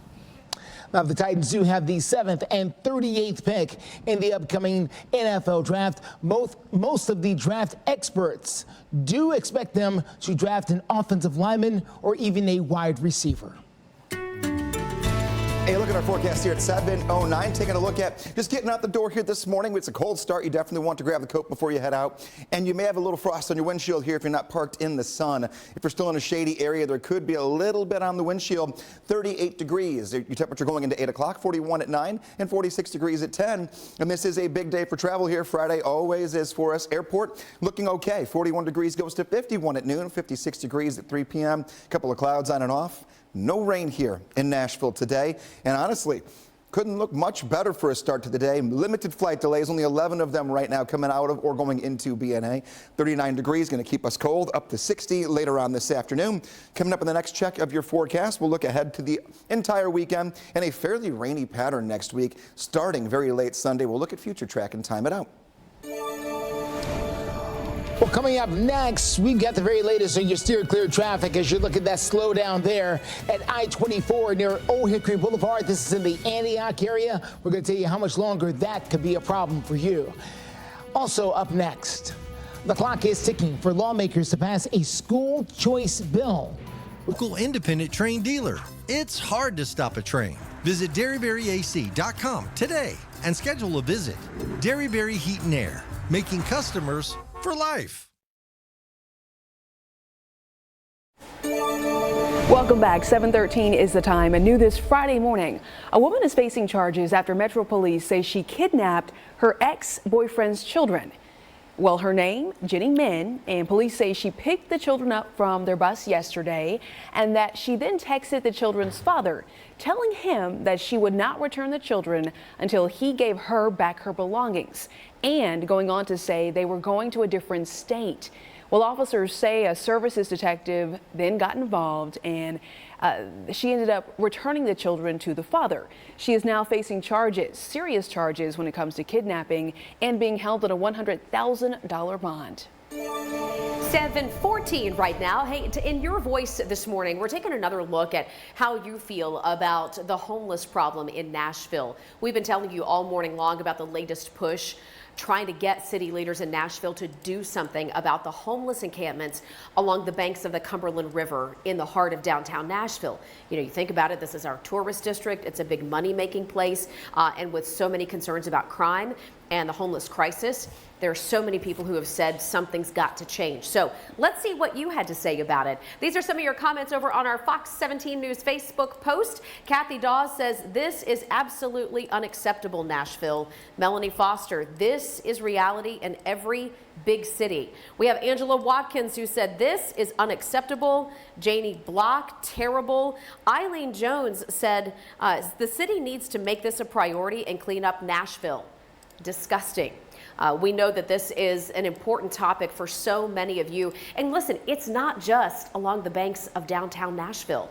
We have reported on homeless encampments in Bellevue and Hermitage and so many neighborhoods in between. So if you want to sound off, head to our Facebook page. And in the meantime, if you want to be able to read about stories just like this one when you're on the go, maybe you want to check in at lunchtime, you can download our free Fox 17 News app. Scan the QR code right now on your screen to get it for free.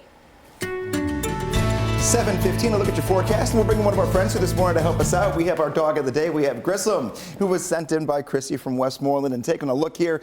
Judging by the size of this pup and the paws, I'm guessing we've got a puppy who's going to grow into himself here over the course of the next year. And the forecast here will involve a lot of walking in the younger years for sure, including today. Go for it. Just make sure we've got a coat on this morning. We are still in the 30s, trying to get into the 40s, so keep that in mind. This morning will stay cool, but we have no breeze. We also have no rain. So that's kind of a 1-2 combo we can work with here, considering the last 2-3 days were not all that nice to us. Send in your dog of the day photos. We get multiple submissions each and every day, and you just go to Facebook. My page right there, meteorologist Greg Bobus, and then you go and you find that post at the top. It's been sitting there since October of 2022, and we have gotten hundreds of dogs of the day submitted since then. And then after you're done with the dog walk, maybe go find your picnic basket. Throw together some sandwiches, maybe a little bit of cheese or some bread. You know, go get the blanket out. Taking a look here, picnic forecast. Looking pretty good. 59 degrees at 5 o'clock, 57 at 6, and 55 at 7 p.m. The nicest evening we have had since Monday of this week. A good way to end the week here on a Friday. Now let's continue moving forward to what we can expect in the near future when it comes to storm chances, and then working our way into Monday for the eclipse. Your Saturday, nothing going on just like today. It'll be a little bit warmer, lower 60s after a cold start one more time. Sunday, a few clouds on and off in the morning hours, and then after around 5-6 o'clock, showers and thunderstorms begin to move in to our western counties. They last overnight. Then we get into the big day we've been talking about for so long here, the eclipse that moves in on Monday. 8 a.m., mix of sun and clouds, possibly even a shower or storm. By 2 p.m., when we get to the eclipse closest to us in our totality here, or at least near us, we're going to be at 95%. But 2 p.m. is that target time. We're going to be in a real tight spot here when it comes to trying to get clouds out of here quickly enough. So the more northwest we get of Nashville, the better the viewing is going to be when it comes to Monday. But like I mentioned, continuing to stay warm, 73 on Sunday, and then the 70s all next week. Steer clear traffic this morning. Let's get you out and about here to I-24 at Old Hickory Boulevard coming through the Antioch area. You can see it for yourself. Traffic there in that area really nice this morning as you can take a look at Metro Police dealing with the crash here on I-24 on the shoulder. So it's nice going eastbound, but if you're going westbound into the city, it is going to be a little bit slow here as they deal with this crash. People creeping along. This gentleman here is just looking. He's just looking. That's all. That's all that is. Once you get past it, he'll probably speed up a little bit, he or she. But that's just people rubbernecking. Yep, see? That's just rubbernecking. That's what can slow things down when situations like this. So let's take a look at some other areas here. This is a couple of miles back behind this crash on 24 Waldron Road, coming in from Laverne. So this is not all congestion. A lot of this is because of that crash 2 miles ahead right here at Old Hickory Boulevard. So what you can do is try to take Old Nashville Highway, Murfreesboro Pike. Those are good ways for you to push past some of this congestion and get into town. Overall drive times like this: Mount Juliet at 28 minutes, Murfreesboro nearly an hour and 10 minutes right now on that drive. So if you left now, you would get to Nashville around 8:20 this morning. Murfreesboro is that 70-minute mark. Hendersonville at 37 minutes in from Sumner County. Justin, thank you. Right now in Crisis in the Classroom, let's talk about state lawmakers who say the legislative session could wrap up before the end of the month, but they're asking a question. The question being, will they pass a school voucher bill? Will it become a law in Tennessee? We've got 3 different plans on the table right now. One of them is in the House, one is from the Senate, and the other one is Governor Lee's initial proposal. We've got some Republicans who say this is probably going to become law pretty soon. Democrats kind of not on board with that. So if you're new to this story, maybe you just moved to the area. Current hot debate right now in our state, as the governor does want to implement a school choice voucher program wherein you could get state money to help pay for a private education, or in some cases, one of the versions would allow you to send your child to a completely different school district, even if you're out of zone. Well, the Senate version of this bill passed that chamber, but the governor's and the House's version, those have yet to pass. Representative William Lambert says the House and Senate have never been closer together, while Senator Heidi Campbell believes they're so far apart on their versions of this bill. It's too hard for the House and the Senate to reconcile these 2 bills because they're so different. So I cannot believe that we could get that done in 2 weeks when we're supposed to be closing down session. When you look at the different topics that are in this bill, actually the House and Senate, in my opinion, have never been closer together on this, and those conversations are going extremely well. All right, so that's Representative Lambert, who you heard from there toward the tail end. If the House version gets any movement, they're going to have to at least hear it, and they haven't taken any action on it in the last couple of weeks. So again, the 3 versions of the bill, we'll see which one comes to the forefront.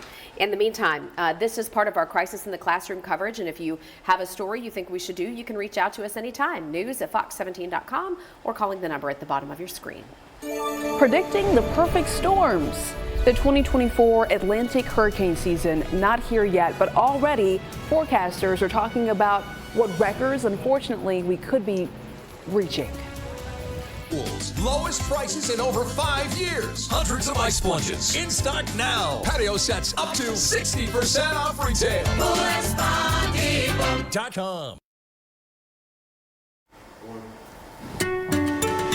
Coming up on 724 here on this Friday morning. So listen to this. Scientists say that this year's hurricane season could be one for the record books. Yeah, with nearly double the average number of named storms predicted this season. And this is according to the early predictions released just this week by the forecasters at Colorado State University. From June, which is when hurricane season starts, through November, when it ends, forecasters there are predicting 23 named storms, including 11 hurricanes and 5 Category 3 or higher major hurricanes. Now, it's the most active April forecast that they have ever issued. On average, there are around 14 named storms with 7 hurricanes, and 3 of them would be major. And of course, we'll have to see exactly where they go. Just because they're named and they're out there doesn't mean they make landfall or cause significant damage, because that's the real trick with this. Let's join our Code Red meteorologist, Greg Bobus, right now to talk about all things weather. Greg, how are things shaping up for us here at home for the weekend? Us back home looking good, and we'll keep our eyes on the Atlantic as we do every year. Last year was the 3rd most active season that we had in recorded history, so with really warm water and a pattern that could set up, well, our eyes will be on that, but our eyes will be through glasses on something else on Monday. Let's take a look at our forecast here back home. And first of all, tonight, regular sunglasses here heading to the Sounds game. 55 degrees at 6 p.m., 52 at 8, 43 degrees at 10 p.m. First pitch is at 6:35. And then the weekend, I suggest, can't tell you what to do, but I suggest that we get the yard work done and get the lawn mowed either later today, tomorrow, or Sunday, because starting Sunday after sunset into Monday, Tuesday, Wednesday, and Thursday, chances for showers and storms every day. So if you don't do it now, your lawn might be about that high by next weekend with how much rain we could put down. Now, weekend outlook, you're going to see on the 7-day that there is some lightning and some thunder here when it comes to Sunday itself. That will be mainly after sunset here, starting from west to east. We're frosty this morning. Frost advisory in effect until 9 a.m. But plenty of sun today, plenty of sun tomorrow, and tomorrow will be our last frosty morning for the next 7 days. Well, happening right now, there's going to be a solar eclipse viewing party It's going to be happening at the Tanger Outlets in Nashville. It's going to be open to the community. Coming up here on Monday, the event will take place from noon until 4. Guests are invited to come on out and enjoy some of that fun in the sun, hopefully. Well, the sun partially, at least. You can receive a complimentary pair of solar eclipse glasses, along with space-themed snacks, and all of this, of course, while supplies last out there at the Tanger Outlets. All right, so Tanger Outlets, in case you're not familiar, the brand new outlet mall in Nashville. It's on Cane Ridge Parkway. Out in Antioch, and the party is going to be at the Green.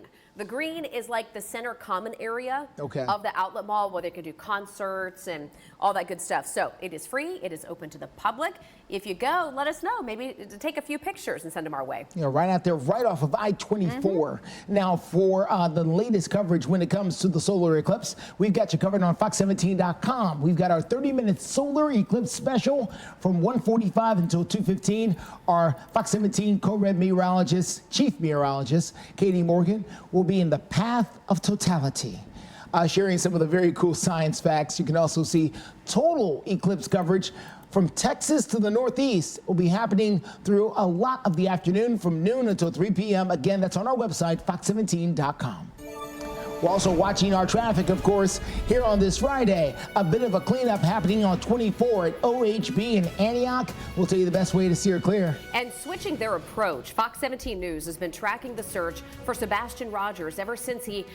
No, walnut brain. Pigeons. They'd rather name a team after socks. To be fair, we're not very athletic. This Fox 17 This Morning newscast is sponsored by the Rocky McElhaney Law Firm. You're watching Fox 17 News This Morning, your Code Red station. Coming up, I'll tell you how city leaders and volunteers are planning to address trash and security along the riverfront next to the Cumberland River. Waking up sunny but very cold. Temperatures on the right side of your screen are still in the 30s. How many more frosty nights we have to expect before a final warm-up gets in here? Steer clear traffic takes us down to I-24 at Old Hickory Boulevard in Antioch, where we're still watching a crash. We've got the details on that coming up. 7:30 on the dot. Thank you so much for joining us here on Fox 17 News this Friday morning. I'm Erica Glover. And I'm Jennifer Waddell. We're glad to be your live local news source through 9 a.m. Let's get right to our top story this half hour. It takes us to the high cost of homelessness along the Cumberland River in Nashville. Not hard to notice the homeless encampments at different intersections, truckloads of trash. But another concern is the issue surrounding safety and with regards to homeless encampments that are now along the banks of the Cumberland River. Fox 17 News' Karen Aguilar is showing us what the city is hoping to do about the camps. And we're seeing some of that trash right behind you, Karen. I want to show you some of this trash alongside the embankment of the Cumberland River. We're seeing empty water bottles, Gatorade bottles, containers, and even beer cans. People telling Fox 17 News they are just sick of it. Not just that, but there is a lack of a barrier here, and they'd like some barriers to prevent what happened to Riley Strain to happen to anyone else. Councilman Jacob Coupin says a resolution on the Metro Council's agenda will both address trash and safety along the riverfront. This weekend, a group of volunteers will tackle areas along the river, but he says trash spilling out of the camps is not the only concern, pointing to the complex issues surrounding homelessness. Here's Barry Dupkin. In these homeless camps, there have been cars engulfed in flames, dumpsters engulfed in flames. Drug issues are very prevalent.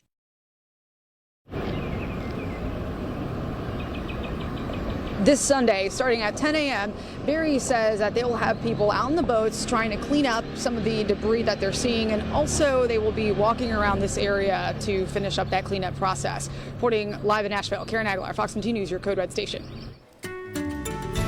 7:32 our time, and what is new this morning? Waking up, getting ourselves closer to the weekend. We're almost there, but we're frosty this morning in some spots. That frost will begin to melt a little bit here over the course of the next hour. Temperatures, though, still in the 30s, and we're going to do it one more time. Still one more time, we have to cover the plants tonight into tomorrow morning. And don't water them right away once the sun comes up. Give it a little while throughout the morning hours and toward the afternoon. Mornings, staying cold here until the end of the weekend. Afternoons, though, slowly warming. We'll be up near 60 degrees later on this afternoon. Low 60s tomorrow and then low 70s on Sunday. We're all clear when it comes to any potential code red weather. This is just our situation. We're dealing with frost advisories for everyone until 9 o'clock. I would not be shocked if we see a frost advisory for tomorrow morning as well. Air temperatures across the board have not made it to 40 degrees yet. We're all still in the 30s to start today. What does this look like going forward? Well, weather's not going to be a player in the game when it comes to getting out the door on the road. So weather's a non-starter. However, sunglasses going to be helpful today and even throughout the weekend. Temperatures will remain in the 30s through 9 o'clock. We'll give it a green light overall. And then taking a look at your 7-day forecast, a little sneak peek for you. There's that warm up into the weekend. 63 tomorrow, 73 on Sunday. The problem is rain settles in next week. We'll tackle that in the next check of your forecast. Steer clear traffic for you this morning. A quick look here on I-24 coming through the Antioch area. We are dealing with a crash here on the shoulder of the road, so heads up as you make that drive in. You are going to encounter that slowdown there at exit 62 coming in from the Laverne and Smyrna area, and it could cause you a slowdown. Let me show you back behind it, 24 Waldron Road. Right now we're talking about a 67-minute drive from Murfreesboro into Nashville, so just over an hour. You can always try is the key word, Murfreesboro Pike to steer clear. Justin, thank you. New this morning, a nonprofit government watchdog group called OpenTheBooks.com. They have discovered that Metro Nashville spent about $1.8 million regarding travel expenses for employees last year, but they gave few details, this website says, about where it went. All right, so Rachel O'Brien from OpenTheBooks.com working through some transparency issues perhaps here. Rachel, where did the staff travel that would rack up that kind of a tab? Yeah, so most municipalities we look at, you see staff traveling to conferences and training. And so they did that in Metro Nashville. Cities all over the country, Atlanta, Kansas City, Washington, D.C., Memphis, Phoenix, Philadelphia. And so there were some high-end spending that we noticed. There was $30,000 spent at the 4-star Omni hotels, $11,000 spent at the Opryland Resort. There was a beach resort in St. Pete Beach, Florida, where some staff traveled to. One trip that may raise eyebrows is the $1,000 that Metro paid for Councilman Sean Parker to attend the Democratic Socialists of America conference in June. We reached him for comment. He didn't respond. And the reason why that's a little concerning is it's a political event. It's as opposed to these other sort of governmental events, conferences and training to do your job running the government. The furthest travel appears to be to San Juan, Puerto Rico. And so the concern here is that Metro gave very vague details. In about half of these travel expenses, we don't know who traveled. It doesn't say which employee. Only some records give details about where the person traveled or for what purpose. And that's in contrast to the school district. We talked about the school district spending a few weeks ago. They spent $3 million in travel, and they showed us which employee traveled. They gave totals for each employee, where they traveled, the name of the conference. And so there's just some transparency missing here from Metro's records. Okay, so you're saying it's very vague as of right now. So Rachel O'Brien with OpenTheBooks.com, thank you so much for joining us here this morning. It is 7:36 right now, and looking ahead, the Tennessee Valley Authority, the TVA, has issued a water traffic caution during some work that they have to do on transmission lines on the Cumberland River. This is going to happen coming up starting Monday. It's going to go through Wednesday. They'll have boat operators, perhaps even bigger than just boats, right, out there doing some transmission work. So they want you to take extra precaution. They will have safety boats in place. But if you are along the Cumberland River, heed the warnings of any of these safety patrol boats. Be on the extra, watch for things, and just be safe out there on the water. This literally took 15 seconds. 15 seconds is all it took.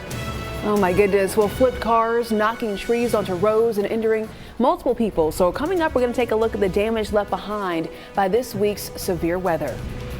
Experts at Carrier and Roscoe Brown. Roscoe Brown. RoscoeBrown.com. This bathroom's so musty.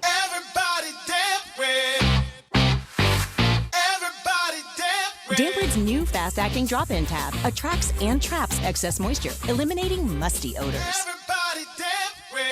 This Fox 17 This Morning newscast is sponsored by Pool and Spa Depot.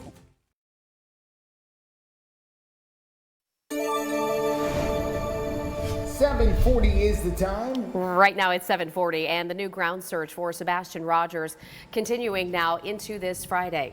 Police officers from Hendersonville, Laverne, and Murfreesboro have now joined with the sheriff's deputies out there in this search. Now, just yesterday, teams near Beach High School in Sumner County got together to go out for yet another search. You can see them there in the brush. It's interesting because the TBI has also been involved in these latest searches, but yet no new details, nothing, not a piece of evidence, not any new leads or clues as to what happened to the 15-year-old Sebastian Rogers who has autism.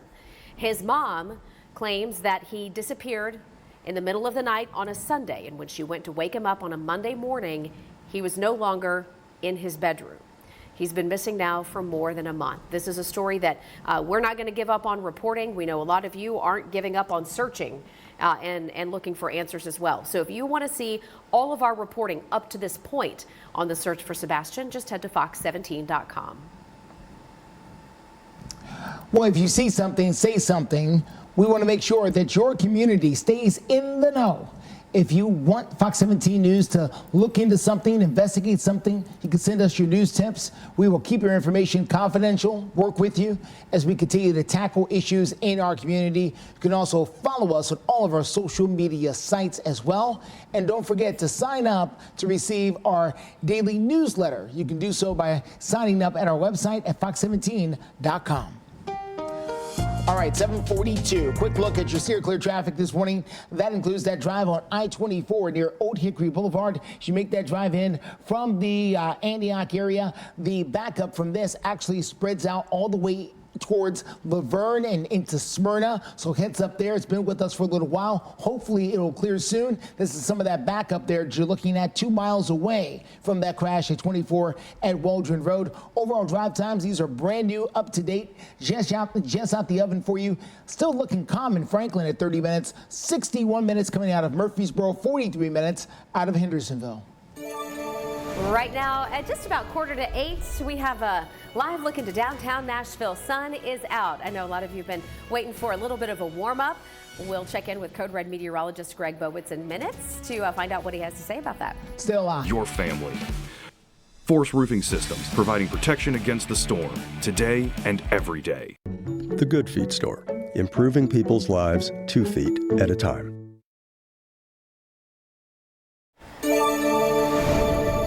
Welcome back. The battle over Tennessee's abortion law heating up inside of a Nashville courtroom. Continuing coverage now on the Tennessee court hearing from both sides in cases surrounding our state's abortion law. We have one agency that says the law is too restrictive, the other that says this allows doctors to make judgment calls in good faith. Fox 17 News' Peyton Muse is joining us live to explain the latest developments. Good morning.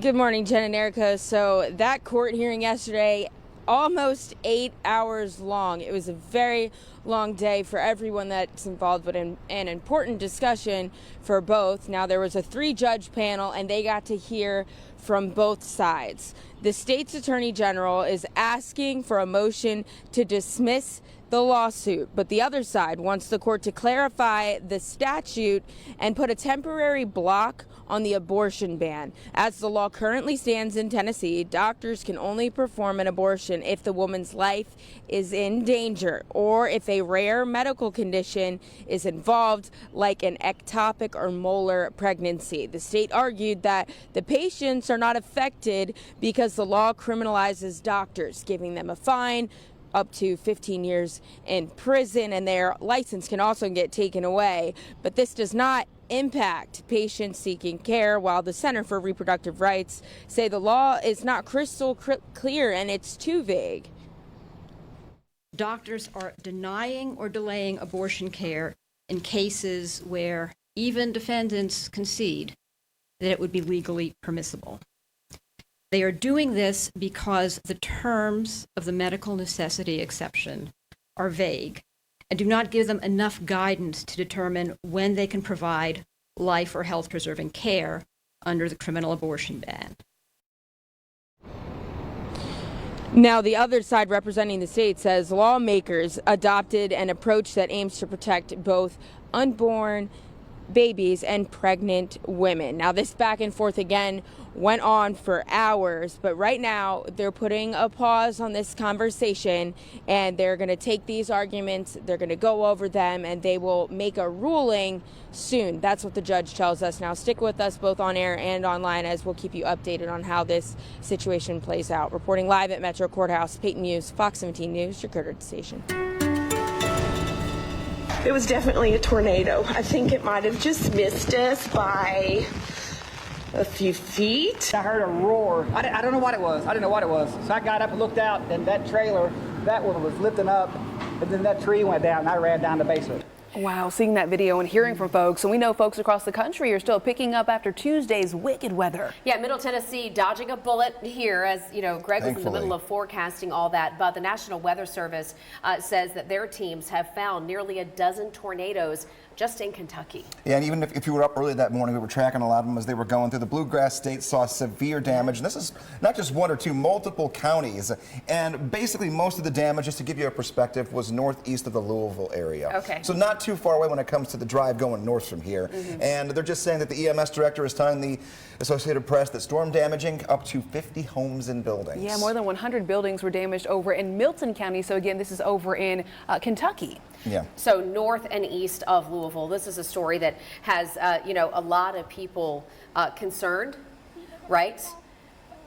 And as we look ahead to the rest of our spring storm season, that is something we'll keep an eye on for you. Yeah. We've got another event happening, though, with regards to, I guess you could say the weather or events. We've got the eclipse coming up Monday. Yeah, weather could highly impact it here. Are we going to see it or not? Because it is going to be Monday right in the middle of the afternoon, so that's kind of the biggest question.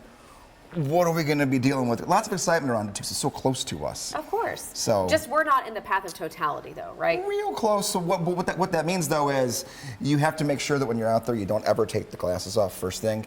And there are many people who are going to just be in group environments to watch this as well. So with your friends. With your friends and whatnot, which can also lead into a little bit of a heightened sense of just emotion when it comes down to the whole thing, anxiety. Yeah. So just make sure that when you're with the people, if you don't like a big group, then maybe just don't go to the big group. And don't forget that our chief meteorologist, Katie Morgan, is going to be covering the total solar eclipse. She will, yeah. It'll be streaming online for you that afternoon. So frost advisory until 9 a.m., waking up in the 30s here this morning and tomorrow morning, and then taking our way into warmer afternoons today, tomorrow, and also into Sunday. So taking a look at the forecast, what does this mean?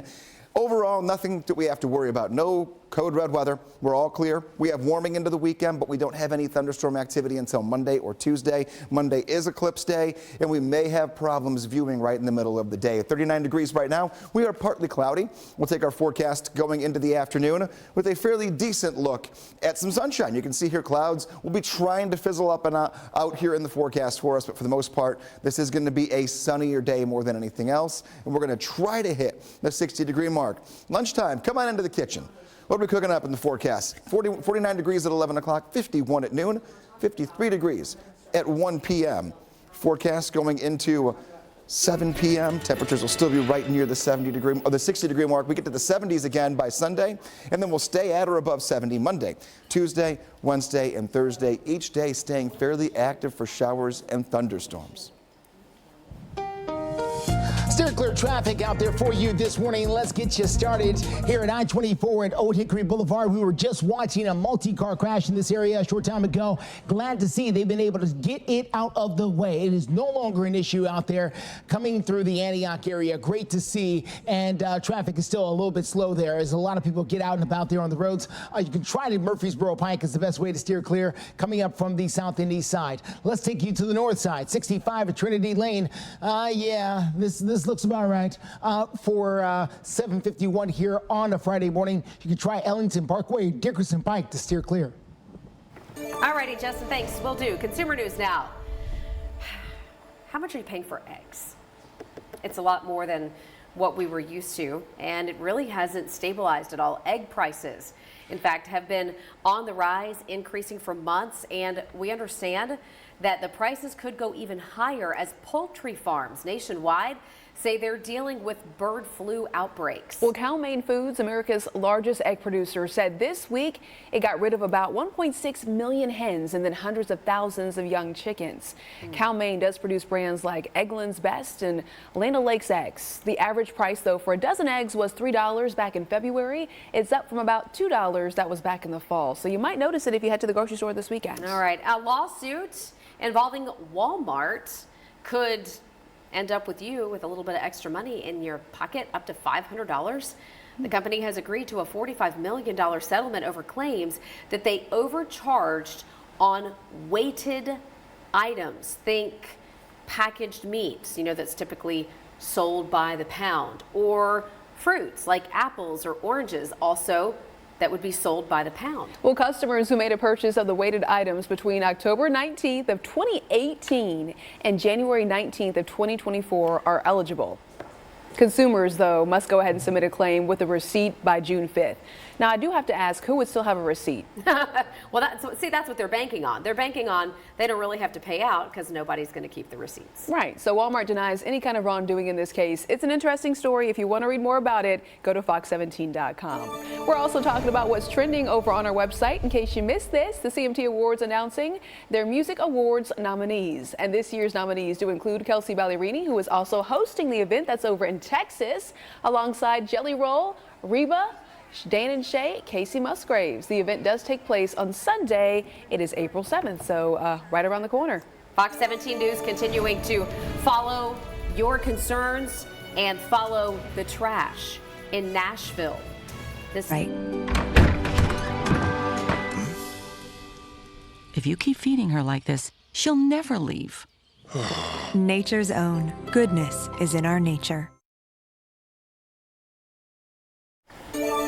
Hey, quick reminder here, the Mule Day Parade is happening this weekend over in Columbia. It begins Saturday, 11 a.m. at the intersection of Carmack Boulevard and South Main Street. We are mapping it out. Yeah. Mule Day, you've been there before. Yeah, and this is the parade. So the parade is part of the bigger picture here. So everybody down in Columbia, just letting you know, if you're going to come, take part, they are going to have all these roads closed that you see here in red. We've got West 7th Street, Garden Street, Carmack Boulevard. They're going to start at 9 a.m. with the road closures tomorrow. Other Mule Day festivities include a square dance. They've got a mule driving contest, arts and crafts festival. This is the 50th anniversary. And listen, if you have not been to Columbia, maybe you're new to Middle Tennessee, Beautiful. Go check it out. I love their downtown little square area. Weather-wise, Greg, is the weather going to be good Saturday for the Mule Day Parade? Oh, absolutely. It'll be a little bit brisk out there for the morning hours, but nothing that's going to want to slow you down. You're going to have sunshine and eventually low 60s by early afternoon. So I would say if you haven't and it's something that's on your list, go for it. Nothing going to slow you down. We going to get it? And cut. Nope. One of these times it's going to go in, I'm telling you. I just don't know which one. After your golfing forecast here, 9 a.m., 41 degrees for your tee times, noon, 51, and then 3 p.m., 56. Forecast looking good. Wind has died down. If you're one of those outdoor adventure people whether it's golfing or you want to go for a hike, a bike ride, a quick run, today's a really comfortable day for it with the temperature outlook we have. And then when you get back home later in the day, the kids might have some after-school sports here on a Friday evening, 7 o'clock, 59 degrees, 8 o'clock, 55, and 9 p.m., 52. So the entire day, once we're done with the next 2-3 hours, trending in a very nice position for the rest of today. And we get even warmer into the weekend. Problem is, a very active week next week. So we'll take a look at a few more, maybe housekeeping things you can get taken care of and when it's a good idea to do that, coming up as we go into the 8 o'clock half hour. All right, everyone, steer clear traffic. Let's get you to I-40 at Donaldson Pike, very close to the airport this morning. We were watching people go into the airport around the 5 o'clock hour, and things seemed to be a little backed up at that time. Right now, we're looking at the traffic coming inbound from Hermitage, from Donaldson, from Mount Juliet, everywhere in Wilson County. This is all you guys here in this traffic flow coming into town. Things are starting to slow up a little bit as you approach Bradley Parkway, but nothing out of the ordinary. Remember, for this particular route, you can always use Elmio Pike or Lebanon Pike as the best ways to steer clear, but as of right now, nothing out of the norm. We're looking ahead to Sunday and a new episode of Full Measure. New research by the National Institutes of Health. Well, they say 1 in 4 adults right here in the U.S. may have suffered from long COVID. Interesting here. Let's take a deeper dive now. A doctor treating thousands of patients coping with long-term health issues from COVID says that he's seeing young, formerly healthy people whose lives have been turned upside down by complications. They go from that to being debilitated. And then on top of that, as Pierre said, I mean, the kind of increase in the type of cancer diagnosis that I even have in my primary care practice, to neurological diseases that I never thought would happen, to things like systemic amyloidosis that I would have never seen in some of these patients, or may have seen in once in a lifetime. A closer look at the impact of long COVID, that story in this full episode Sunday morning on 7:30 Full Measure. It's right here on Fox 17. You're watching Fox 17 News This Morning, your Code Red station. All sorts of trash into the water, fecal matter, tires, car batteries. Ooh, city leaders say it's an ongoing issue highlighted by the recent search for missing college student Riley Strain. We're going to explain how the city says they're trying to tackle the homeless crisis. Forecast is cold. Frost advisory until 9 o'clock this morning. How many more mornings in the 30s do we have to handle before we can get to some warmer times? We'll get to that in the forecast. Things starting to thin out on I-24 near Waldron Road. We're going to tell you where the problem spots are coming up in a few. Thank you so much for waking up with us here on a Friday morning. For Fox 17 News, I'm Erica Glover. And I'm Jennifer Waddell. We are glad to be your live local news source through 9 a.m. People don't realize until they go down there how really bad it is down there with the amount of trash and just the people underneath that bridge. Not to mention dangerous. Did you see the steep incline there going down the bank to the river? Yeah, now we're talking about the high cost of homelessness here, and there are so many concerns. You could understand why by looking at that video there about the trash and the safety of the camps, the homeless encampments along the Cumberland River downtown. Yeah, city leaders say this is an ongoing issue. Listen, we know it's a problem. We've been documenting it for years, and the high cost of homelessness. What we're seeing now, though, is the result of new findings ever since we had the search for missing college student Riley Strain. Sadly, we know Riley Strain died here in Nashville, his body found in the Cumberland River. Fox 17 News' Karen Aguilar is joining us in that area, talking about what the city says they're going to do about cleaning up those camps. Good morning. The bill was scheduled to be discussed at length on the Senate floor yesterday behind me here at the Capitol, but was tabled until Monday. The bill that would need social media companies to get parents' approval before anyone under the age of 18 joins any platforms. Also, and we'll get back to Karen in a little bit. You're going to switch gears and go to your Code Red forecast and take a look at what's new this morning. We're off to a frosty start. We have a frost advisory until 9 o'clock this morning. There's still some time to cover the plants tonight into tomorrow as well. So if you didn't today, they won't necessarily have died because of it, but we do have to work our way into just protecting them the next couple of times we get these cold temperatures, because prolonged periods of temperatures in the 30s or prolonged days in a row can start stunting their growth here. And we're still so early in the year. Mornings staying cold, afternoons slowly warming for us here throughout the rest of this weekend and going into next week. Here's your advisory for everyone, Southern Kentucky and Middle Tennessee. Taking a look at tomorrow morning, I would assume we'll have one as well, as temperatures will be just as cold. Hey, we got a couple of 40s here.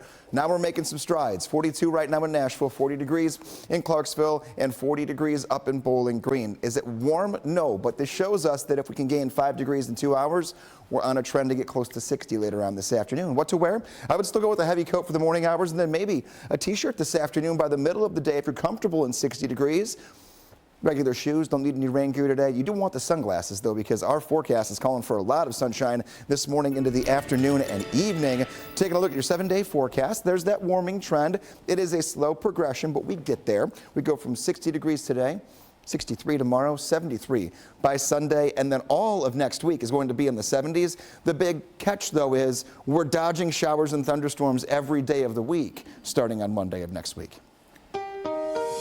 Steer clear traffic for you this morning at 8:04. Let's take a quick look outside. I-24 Waldron Road. Boy, we're looking a lot better than the way we looked about an hour ago. We had a crash a couple of miles in front of us at 24 near Hickory Hollow Parkway. It's out of there. Now we've got I-24 Waldron Road. As you make that drive into town, we're looking much better. Got a disabled tractor trailer here in the shoulder, but not causing any disruption there coming in from Laverne. Same cannot be said on I-40 here near Fesser's Lane. A lot more people, a lot more congestion. Some slowdowns as you make your way into town. You can always try to use Elm Hill Pike or Lebanon Pike if you do not want to tangle with 24 Fesser's this morning. But no major accidents either. This is just a lot of people on the road at the same time. It's called rush hour. All right, Justin, thank you very much. Back to our story in the high cost of homelessness. Karen Aguilar has been working on it all morning. City leaders are now being pushed to do something about the homeless people who are living along the banks of the Cumberland River. And city leaders say it's truly an ongoing issue highlighted by the recent search for missing Missouri college student Riley Strain.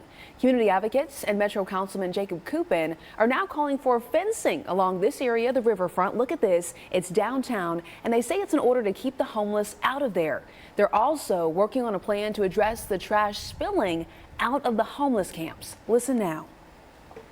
They've already been working on, these efforts pertaining to litter, pertaining to housing, pertaining to security, all that. After Riley's disappearance, I engaged in kind of more urgent conversations around that riverfront area. Well, Councilman Coopin says that Metro Parks and Nashville's Department of Transportation have taken measurements for fencing. The Department of Homeless Services working on wraparound services for the people who are living in these camps. Right now in Operation Crime and Justice, a man is now behind bars, the man right there on your screen, after a bystander was hurt. This all happened after a shooting in a Clarksville Park area. Yeah, Metro Police say 18-year-old Jakari Waters got into an argument with a man near the Little Barn Market on Clarksville Pike before both men started firing shots. Well, that's when a woman minding her own business nearby got shot in the leg. Police say Waters, the man on your screen, was seen taken off in a stolen car. They later found him and the stolen car at his home. He is now facing charges. We're also talking about an unfortunate accident that took the life of one person over in Williamson County. There are emergency crews saying one person was killed when a tree fell on them as they were clearing some land over on Garrison Spring Road. The victim, though, was rushed to Williamson Medical Center, but doctors unfortunately could not save them. It's a story that we are covering over on Fox17.com. So sad there. Talking sports this morning, the Tennessee Titans are less than 3 weeks away from the upcoming NFL draft. But the Titans have not been waiting for the draft to make changes. Coming up, we're going to hear from the Titans general manager about what they're looking to do next and what they tried to do to keep all their players. $30 a month, plus get a free box spring with any mattress purchase for better sleep and savings. Shop Ashley today. This Fox 17 newscast is sponsored by the Nashville Predators.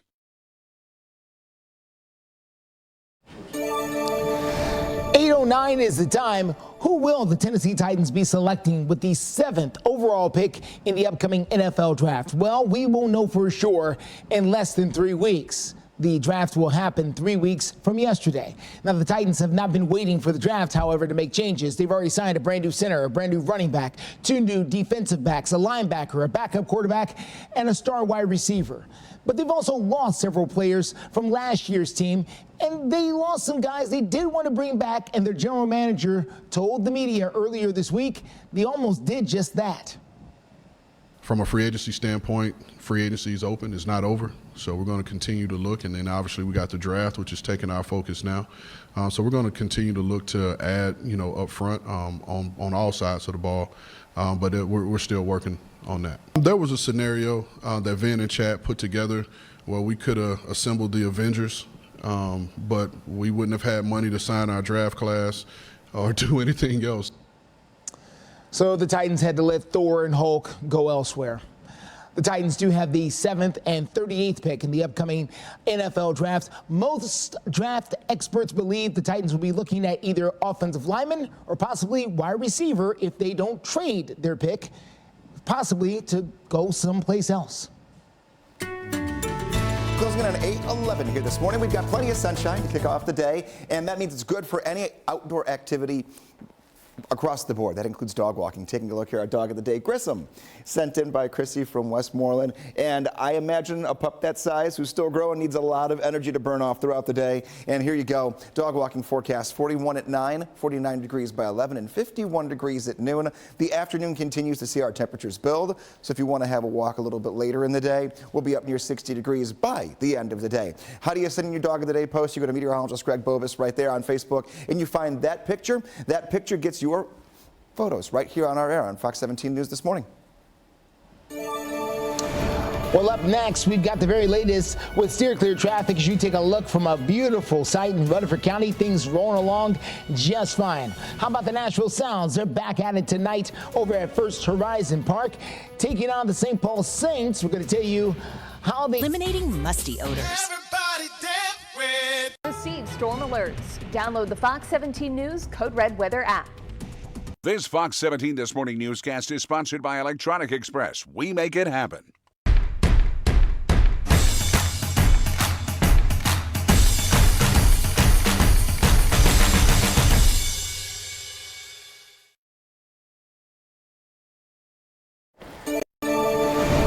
.14 is the time, and new this Friday morning. This woman is facing charges after Metro Police say she kidnapped her ex-boyfriend's children. They say Jenny Min picked up the children from their bus yesterday and that she texted the children's father telling him that she would not return the children until he gave her back her belongings, and also saying they were going to a different state. Well, officers say a services detective got involved and she ended up returning the children. She is now facing charges of especially aggravated kidnapping, and she's also being held on a $100,000 bond. It is 8:14 right now, and your voice this morning, you're sounding off over on our Fox Nashville Facebook page about a story that is important to pretty much everybody, no matter where you live, and that is the homeless crisis that is coming into so many communities. We're focusing this morning on the problems along the Cumberland River in downtown, especially after, all of the things that have been learned since the disappearance and then the death of a college student, Riley Strain, in Nashville. So let's go to our Facebook page now and take a look at what you have to say about how and when Nashville needs to do something to clean up the homeless mess. Let's look here. Ellen Gross says, I read where some cities are lining their waterways with large boulders to help prevent encampments from forming, also under interstate bridges, etc. So she's suggesting if you could bring in big boulders, that would be a deterrent to people who were thinking about setting up camp. Mike here says, if we can send a man to the moon, why can't we figure out how to clean all this mess up? Denise Copeland says, Nashville cleanup. Clean up that mess polluting the Cumberland River. And then Mike Dickey right here said, these aren't even the bad parts. Go on a boat ride down the river through downtown. It's disgusting. Well, that area in the heart of downtown is where we've shown you some video this morning along the embankment. So if you are heading out the door right now and you want to read more about this story or any others, we would encourage you to get the latest news right at your fingertips by downloading the free app. And you can do that by scanning the QR code right there on your screen. 8:16, looking at your forecast here on this Friday morning. And yes, we're getting close to the weekend. We've had a lot of active weather throughout this week. Today is not one of those days. So maybe you've been wanting to get outside in the backyard, just enjoy yourself, whether you're just grabbing the patio or you're going to play with the kids a little bit later and get a little bit of that energy burned out before we get toward sunset. 41 degrees 9 a.m., 51 at noon, 56 degrees at 3. We're mainly sunny right now. The sky will look almost the exact same throughout the day with mainly sunshine and then these little batches of clouds that'll move in and out. And then maybe you're just going to stay in the backyard and make a whole day of it. Maybe you're going to fire up the grill, see what's cooking later on today, and end your day out there as the sun's setting for you. Taking a look at the forecast, everything looks nice. 57 degrees at 5, still in the 50s at 53 by 7 o'clock. Sunrise was right around 6:40 this morning. The sun set later on this evening is going to be after 7 o'clock. And again, just on and off with a couple of clouds. No wind today, which is nice because wind and grilling aren't always best friends. Fire and wind, no. Not good, but today we are. Taking a look, 60 later on this afternoon, 63 degrees tomorrow. The weekend gets even warmer on Sunday, and finally, Sunday morning won't be in the 30s across the board. There'll be a few 30-degree temperatures there, but tonight, one more time, you are definitely covering the plants or bringing them back inside one more night. Look at next week, though. We're talking 70s every day, nighttime temperatures 50s to near 60, but there'll be a few hit-and-miss showers and storms every day, Sunday after sunset through Monday, Tuesday, Wednesday, and Thursday. So enjoy the next 72 hours before that rain moves back in and kind of takes over the forecast and our timing day to day. Steer clear traffic for you this morning. Let's go to I-40 at Dallas and Pike. As you make that drive into town, we are doing really nice over there. We were seeing some slowdowns coming in from the east side, from Hermitage and from Donaldson and from Wilson County, but we're not seeing that anymore. It is freed up nicely on that drive. So great job for everybody getting out there this morning. Nice drive ahead, no big problems. Let's take a look here at 65 at Morris Lane. This is in Franklin. There's a fair amount of people actually leaving Franklin or going south towards Murray County. It's almost as many people going south as going north this morning, which is a little bit unusual, but that's what's happening there in Franklin right now through the Cool Springs area. The overall drive times look like this. Franklin into downtown at 30 minutes right now.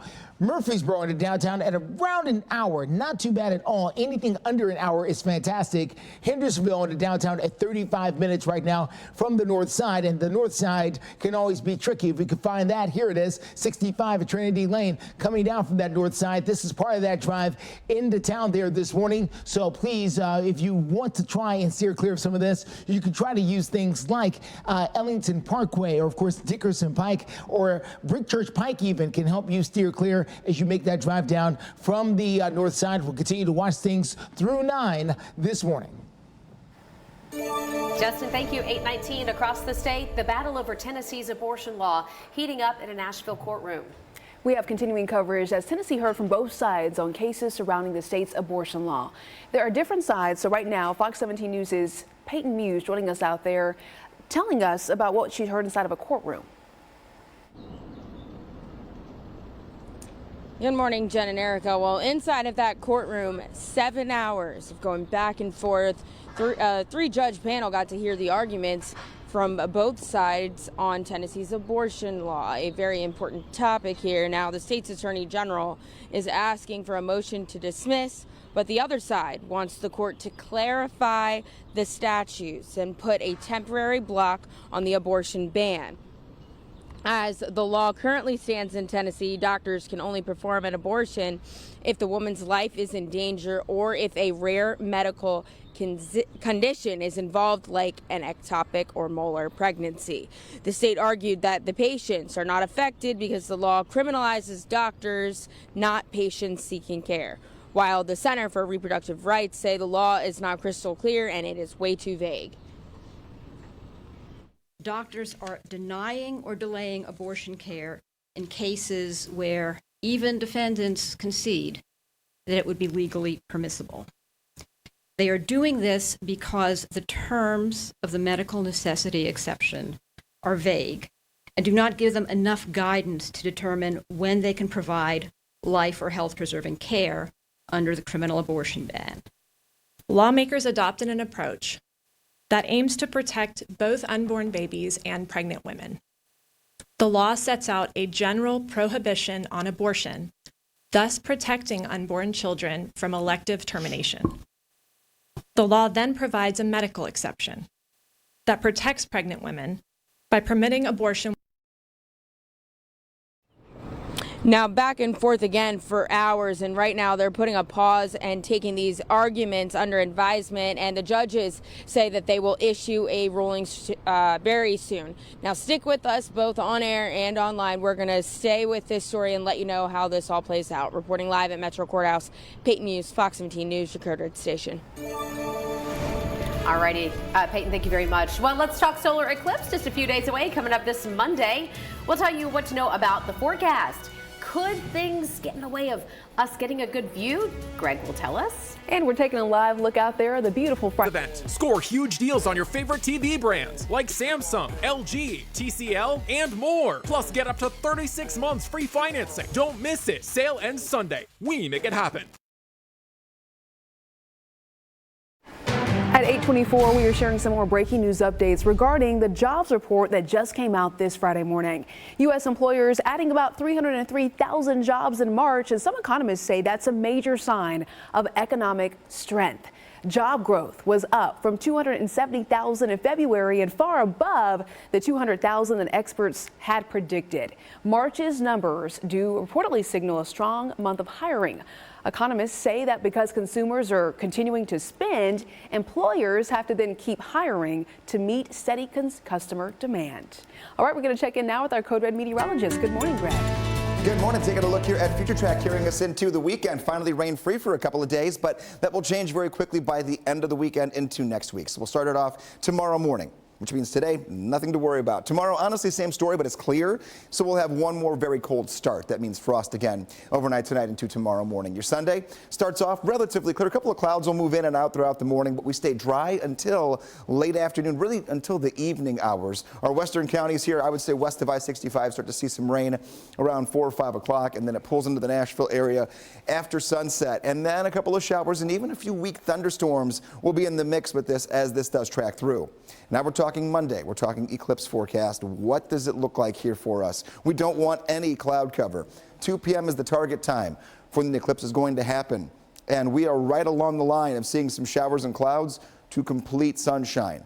I mean, literally, it's going to be the more northwest you can get through Middle Tennessee and portions of southern Kentucky, the better your viewing is going to be. The more south and east we get and out toward the plateau. Unfortunately, if this holds true, we'll be a bit on the cloudier side, and it might be a little bit harder to see it as it passes overhead.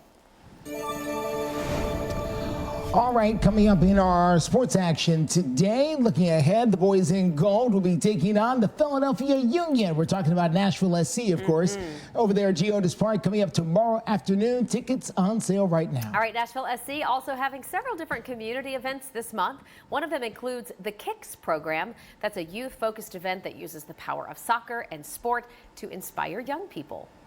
Lots going on over at Geodis Park. Also, lots going on at First Horizon Park, home of your Nashville Sounds. The Sounds finished up their third home game of the year. It was a 10-inning back and forth that finally ended against the St. Paul Saints last night with a walk-off win for the Nashville Sounds. And a reminder, a big night coming up there tonight. That's right. They play again at First Horizon Park. It's a Fox 17 fireworks Friday night, and Erica Glover will be there throwing out the first pitch. Exciting times. Well, speaking of excitement, Monday's got all kinds of excitement in the skies overhead. You can check out fox17.com for a 30-minute solar eclipse special happening from 1:45 until 2:15 in the afternoon. Our own chief meteorologist, Katie Morgan, will be in the path of totality, sharing some of the cool science facts, of course. And you can see total coverage of the eclipse from Texas all the way up to the Northeast at fox17.com. from noon until 3 p.m.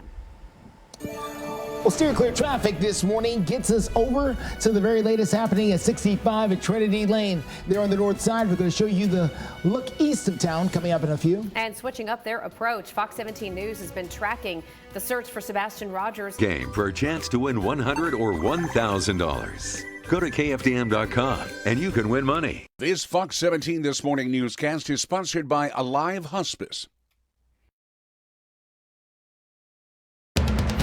You're watching Fox 17 News This Morning, your Code Red station. Now on Fox 17 News this Friday morning, the clock is ticking for lawmakers to pass a school choice bill. What lawmakers have to say about the status of the 3 proposed measures. Cold and sunny, but frost advisories continue today and into tomorrow. We'll see when we finally get a break in the cold and go back to some spring-like weather coming up in a few. Steer clear traffic takes us to I-40 at Elm Hill Pike. Couple of drivers not having a great Friday. We're going to tell you the best ways to steer clear. Listen, we got to get those frost advisories out of here. Yes. Thank you so much for waking up with us here on a Friday morning. For Fox 17 News, I'm Erica Glover. And I'm Jennifer Waddell. We have you covered live and local through 9 a.m. When those other stations go to their network programming that is pre-recorded, we stay live and local just for you. Right now, in the high cost of homelessness, we want to talk about the Cumberland River. We have new video to show you, and when you take a look at the video, it is not hard to understand why the homeless encampments really there are a big issue for city leaders. Yeah, I mean, we're looking at truckloads of trash, and another big concern here is safety, especially after that college student, Riley Strain, came to visit Nashville and ended up in the Cumberland River, where crews found him dead. So Fox 17 News reporter Karen Aguilar joining us this morning to show us what the city is doing right now, or at least what people want the city to do when it comes to shutting down these encampments. I want you to take a look at how much trash we're seeing right here on the embankment of the Cumberland River. Seeing empty water bottles, containers, and even beer cans. People telling Fox 17 News that they're just sick of it. Not just that, but they say there's a lack of barriers here and they'd like some more safety measures, especially after what happened to Riley Strain. Councilman Jacob Coupin says a resolution on the Metro Council agenda will both address trash and safety along the riverfront. This weekend, Barry and a group of volunteers will tackle areas along the river, but he says trash spilling out of the camps is not the only concern, pointing to the complex issues surrounding homelessness. In these homeless camps, there have been cars engulfed in flames, dumpsters engulfed in flames. Drug issues are very prevalent. This Sunday, starting at 10 a.m., Barry says that they'll be having boats out on the Cumberland River and also people walking around to pick up the trash. Reporting in Nashville, Karen Aguilar, Fox 17 News, your Code Red station. Karen, thank you so much. You were talking earlier, Greg, about the frost advisories, and I got to wonder how much longer I have to bring my ferns inside. Do it at least one more time tonight. Well, that's a real big question. Ferns. And you think about how much money we spend on all these plants and flowers and things every year, and then just 1 or 2 nights and you go, oh no. Yeah, my husband doesn't love having to carry all the ferns in the house, but hey. We make it work.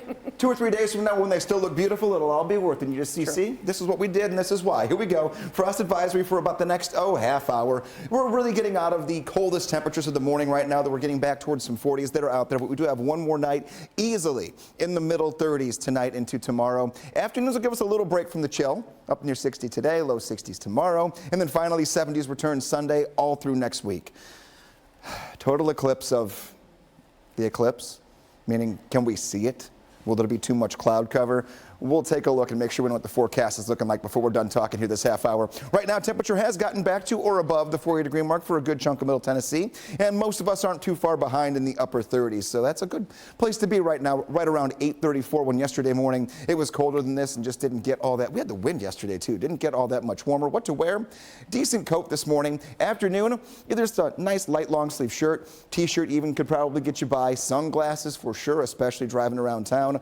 Don't do the whole visor game where you're trying to look around and not have the sun in your eyes. Shades will help you out considerably. Here is the warming into the weekend. As I mentioned, 60s today and tomorrow, 73 on Sunday. We're going to talk rain chances, though. They move in late Sunday, and they will be on and off through next week. What that means for the eclipse and just for your weekend in general, coming your way in a few. Steer clear traffic for you this morning. Let's get to I-40 at Elm Hill Pike. That's where we are dealing with the aftermath there of a crash on the shoulder of the road. Authorities have not arrived there yet. A couple of cars are there, though, trying to take care of themselves on I-40 at Elm Hill. Again, not creating a big backup, thankfully. But if authorities do get there, it could, because they're going to force everyone to squeeze over. So just heads up as you make that drive in from the east side. Let's get to 65 at Trinity Lane. All right, TDOT cameras are looking for something. I don't know what they're looking for, but they're searching for something in that area, or maybe not. Okay, maybe they couldn't find it. 65 at Trinity, looking about normal. Actually, the traffic has lightened up here over the last little bit. Certainly good news. We're taking a look over on Fox17.com at what story is trending, and a story that is piquing your interest includes a new Vanderbilt poll showing locals are optimistic about Nashville's future, in spite of concerns that the city, that some say, is growing too quickly. So just over half of those surveyed, 53%, think the city is going on the right track. So we're scrolling through this story, reading some more. That is up 9 points from just last year. And then 78% of locals say they love living in the city, and they also say there is strong support for Mayor Freddie O'Connell. If you want to check out this story, go to Fox17.com.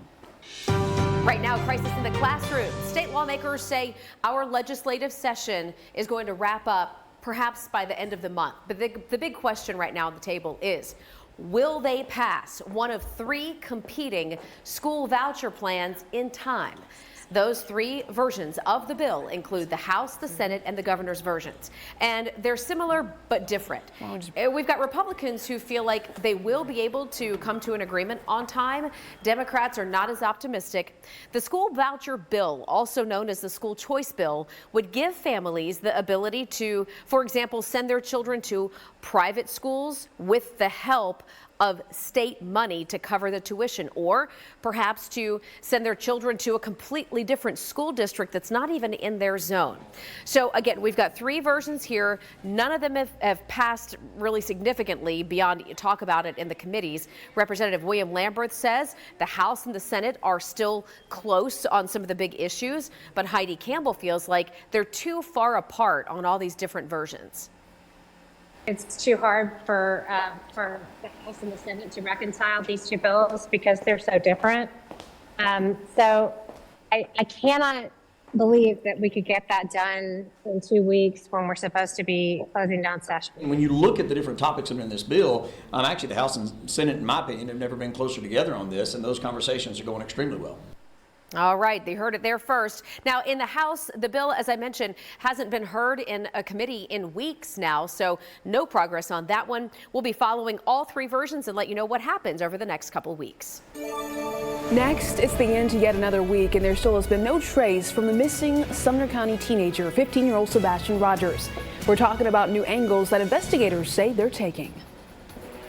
We're raising their rent to $1,200 a month. Yes. Are you out of your mind? No. 8:41 is the time. The new ground search for Sebastian Rogers will continue into another weekend. Yeah, unfortunately, here we are more than a month after Sebastian's disappearance and no leads. Really not even any clues. Yeah. Glasses that they found last week turned out to not be Sebastian Rogers. Just yesterday, we had more search teams out near Beach High School there in Sumner County. The 15-year-old Sebastian, who has autism, seemingly just vanished from his home in the middle of the night. It was a Sunday night into a Monday morning when his biological mom says she went to get him up for school on a Monday and he was gone. It is certainly a mystery that has captivated the mid-state and gone nationwide, to be honest with you. To see the latest reporting and any previous reporting we've done on the Sebastian Rogers case, you can go to our website, fox17.com, search the name Sebastian. By the way, if you see something, say something. You can help your community stay in the know. If you want Fox 17 News to investigate, just send us your tips. We can keep your information confidential and work with you as we continue to tackle the issues that we know are important in all of our communities. So make sure you scan the QR code there on your screen to get access to all that. Plus, you can follow us and leave us tips through any of our social media sites. Steer clear traffic. TDOT was looking for an accident on I-65 near Trinity Lane, and they found it. It's right there. There it is on the shoulder. Metro Police have arrived now to deal with the trailer that's got its hitch open there. Unsure if it maybe has lost something on the road or not, but they're talking to the drivers involved. It's causing a slowdown. You want to use Ellington Parkway and Dickerson Pike as the best ways to steer clear of that particular crash. And right now at 8:43, we have a live look into downtown Nashville. Nice to see the Expression with the quality, styles, and prices you love. Max what makes you, you.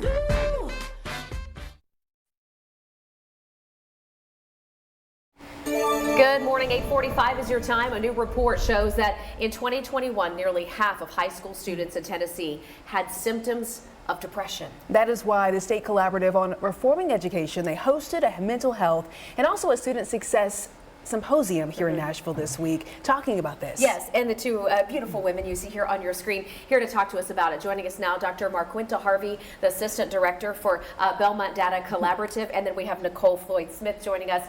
She's the Senior VP of Advocacy at SCORE. This report breaking down information across the state when it comes to young people with depression. Let's talk about some of the challenges. Nicole, start with you. Some of the challenges that you're seeing right now with our young people. Sure. Really, the reason we had this symposium and partnered with the Belmont Data Collaborative is because one of the challenges as we explore this issue is that there are gaps in data. So we really tried to connect the dots between mental health challenges for students and how that affects their academic success. Would love for Dr. Harvey to speak a little bit more about what she found. Yeah, Dr. Harvey, can you explain more? Sure. So we wanted to look at community level data when it comes to mental health, because what we know is it's more than just an individual problem. We're seeing this exponential increase, and we know that there's something going on in the community. You might have heard of the buzzword social determinants of health. Well, we wanted to focus on social determinants of mental health to see what's going on in the community. Okay, so what advice do you have looking at that. And you were talking about county by county, looking at those numbers. Right. So we looked at it by county and we looked at it by zip code. And what we found is there's a clustering. So that means there's a pattern. It's not an even distribution of what's going on. So we see 4 clusters throughout Tennessee: West, some in Middle, and then 2 in East Tennessee. All right, you know, as parents, the both of us, Erica with a baby, and then I have teenagers, and you know, we're tackling even ourselves concerns like this going forward with our kids. So for parents who might be doing the same thing, are there resources available with either one of you to either get answers, right, or help your kids as they grow? Well, that's what we're working on. So we want to get a lay of the land, see what's going on. We have found even in zip codes, we see differences between counties. So when we look at zip codes, we find pockets of vulnerability. So we need to know how to allocate resources, not just on the county level, but also digging into those neighborhood levels. All right, thank you both for talking about this very important issue. I know we're going to share whatever resources you share with us over on our website, fox17.com. Got to start the conversation somewhere, right? All right, thank you both so much. It's 8:48 right now. Let's send it over to Greg and get a look at the forecast. Leading into eclipse weekend here, and I want to know for my curious question this morning: what is the distance from the Earth to the Sun? 93 million miles, 123 million miles, 93 billion miles, or 123 billion miles. Let's check on the forecast first, and then we'll get to that answer to your curious question. So here's how things are going to work the next couple of days. Today, sunny. Tomorrow, sunny. Sunday, sunny, until we hit a roadblock. Let's get you to that roadblock. Also, one more cold start in the 30s. Right now, we're barely getting into the 40s, so still a good coat as you're heading out the door. Let's roll into Sunday morning and stop it right here at 7 a.m. Not a whole lot happening. A couple of clouds, temperatures in the 70s, a little breezy, but after 5 p.m., rain begins to move in, and even a few thunderstorms possible. After sunset, going into the overnight. You wake up Monday morning. Monday is eclipse day. You'll wake up in the 40s and 50s, so not cold, but a few more lingering showers and possibly even a rumble or 2 of thunder. That will carry us in toward the afternoon, and we stop at 2 p.m. That's when we'll be at our maximum coverage for the eclipse, 95%. But if you look northwest of Nashville, very sunny. If you go Nashville on southeast, we have the chance we actually could work our way into some cloud cover or even a light rain shower. So it's not a guarantee that it will be easy to view the eclipse from the Nashville area. We got to watch that forecast. A matter of an hour means everything as that rain moves in and then out and moves back in. So what is the distance from the Earth to the Sun? 93 million miles. 123 million miles, 93 billion miles, or 123 billion miles. It is 93 million miles away. Earth and the Sun are not very close, but the light still gets here in the matter of minutes after it is actually away from the Sun. So that's why we're going to be watching the sky later. Make sure you have the eclipse glasses for Monday. That's been the big thing we've been harping on for you. Coming up in a few minutes, one last check of your 7-day forecast and working you into a stormy pattern next week. Steer clear traffic out there for you. Let's get to I-40 at Elm Hill Pike, just east of downtown Nashville. You can see for yourself, traffic is moving along pretty well over there on that east side. No big problems on either direction that is holding you up quite yet. We'll be sure to continue to watch it. We did have a couple of disabled vehicles here. Both of them have moved out of the way. Here is I-65 at Trinity Lane. Here on the north side, we were dealing with a crash. Metro Police have now gotten involved. Traffic has slowed down. Everybody move over and give them space to operate there on that north side. So overall drive times look like this as we end our traffic coverage here for this Friday. Franklin at 27 minutes, Murfreesboro 52 minutes, under an hour. Nice drive coming in from Rutherford County, 35 minutes. Part of that 35 is still that slowdown right here at Trinity Lane. You can use Ellington Parkway and Dickerson Pike as good ways to steer clear. Attention parents, summer right around the corner, and Metro Parks want to let y'all know is offering a variety of free and low-cost music, theater, dance, and sports camps throughout the summer. All right, on your screen right now, you can check out a few of the camps that they have listed, and they also have codes here that you can scan to get more details. So whether it's arts and crafts or sports or performing arts, something for just about everyone. Yeah, we're also going to share some of this information over on our website for summer months. Go to fox17.com and search summer camps for all the details. And in case you missed it in entertainment headlines, the CMT Awards announcing their nominees. This year's nominees do include Kelsey Ballerini, who is also hosting the event in Texas. She's also going to be beside Jelly Roll, Reba, Dan and Shay, and Casey Musgraves. This event is happening Sunday, so we'll have some highlights Monday. Love that chicken from Popeyes.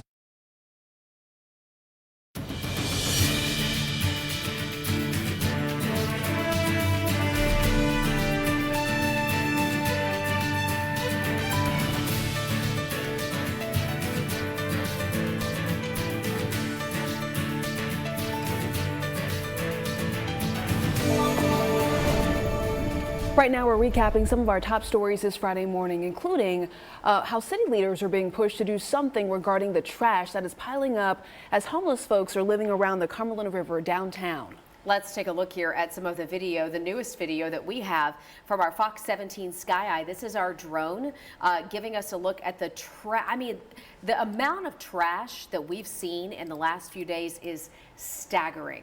All of this revelation during searches for the missing college student Riley Strain, who was ultimately found dead in the Cumberland River. So right now the push is on for Metro Nashville to do something, as Erica mentioned, to clean up these homeless encampments. We will continue to push for answers, and as soon as we get them, we'll let you know. We also want to let you know that Monday, state lawmakers are expected to go ahead and talk about a bill that would require parents' approval before children can join social media. And we want to hear from you. So right now on our Fox Nashville X account, we're asking this question. Do you think Tennessee should pass a bill requiring parental permission for children under 18 to sign up for social media? 75% of you all say yes. So go ahead and let us know what you think by going to our Fox Nashville X accounts. And one last check of your forecast here. Your 7-day getting gradually warmer into and out of the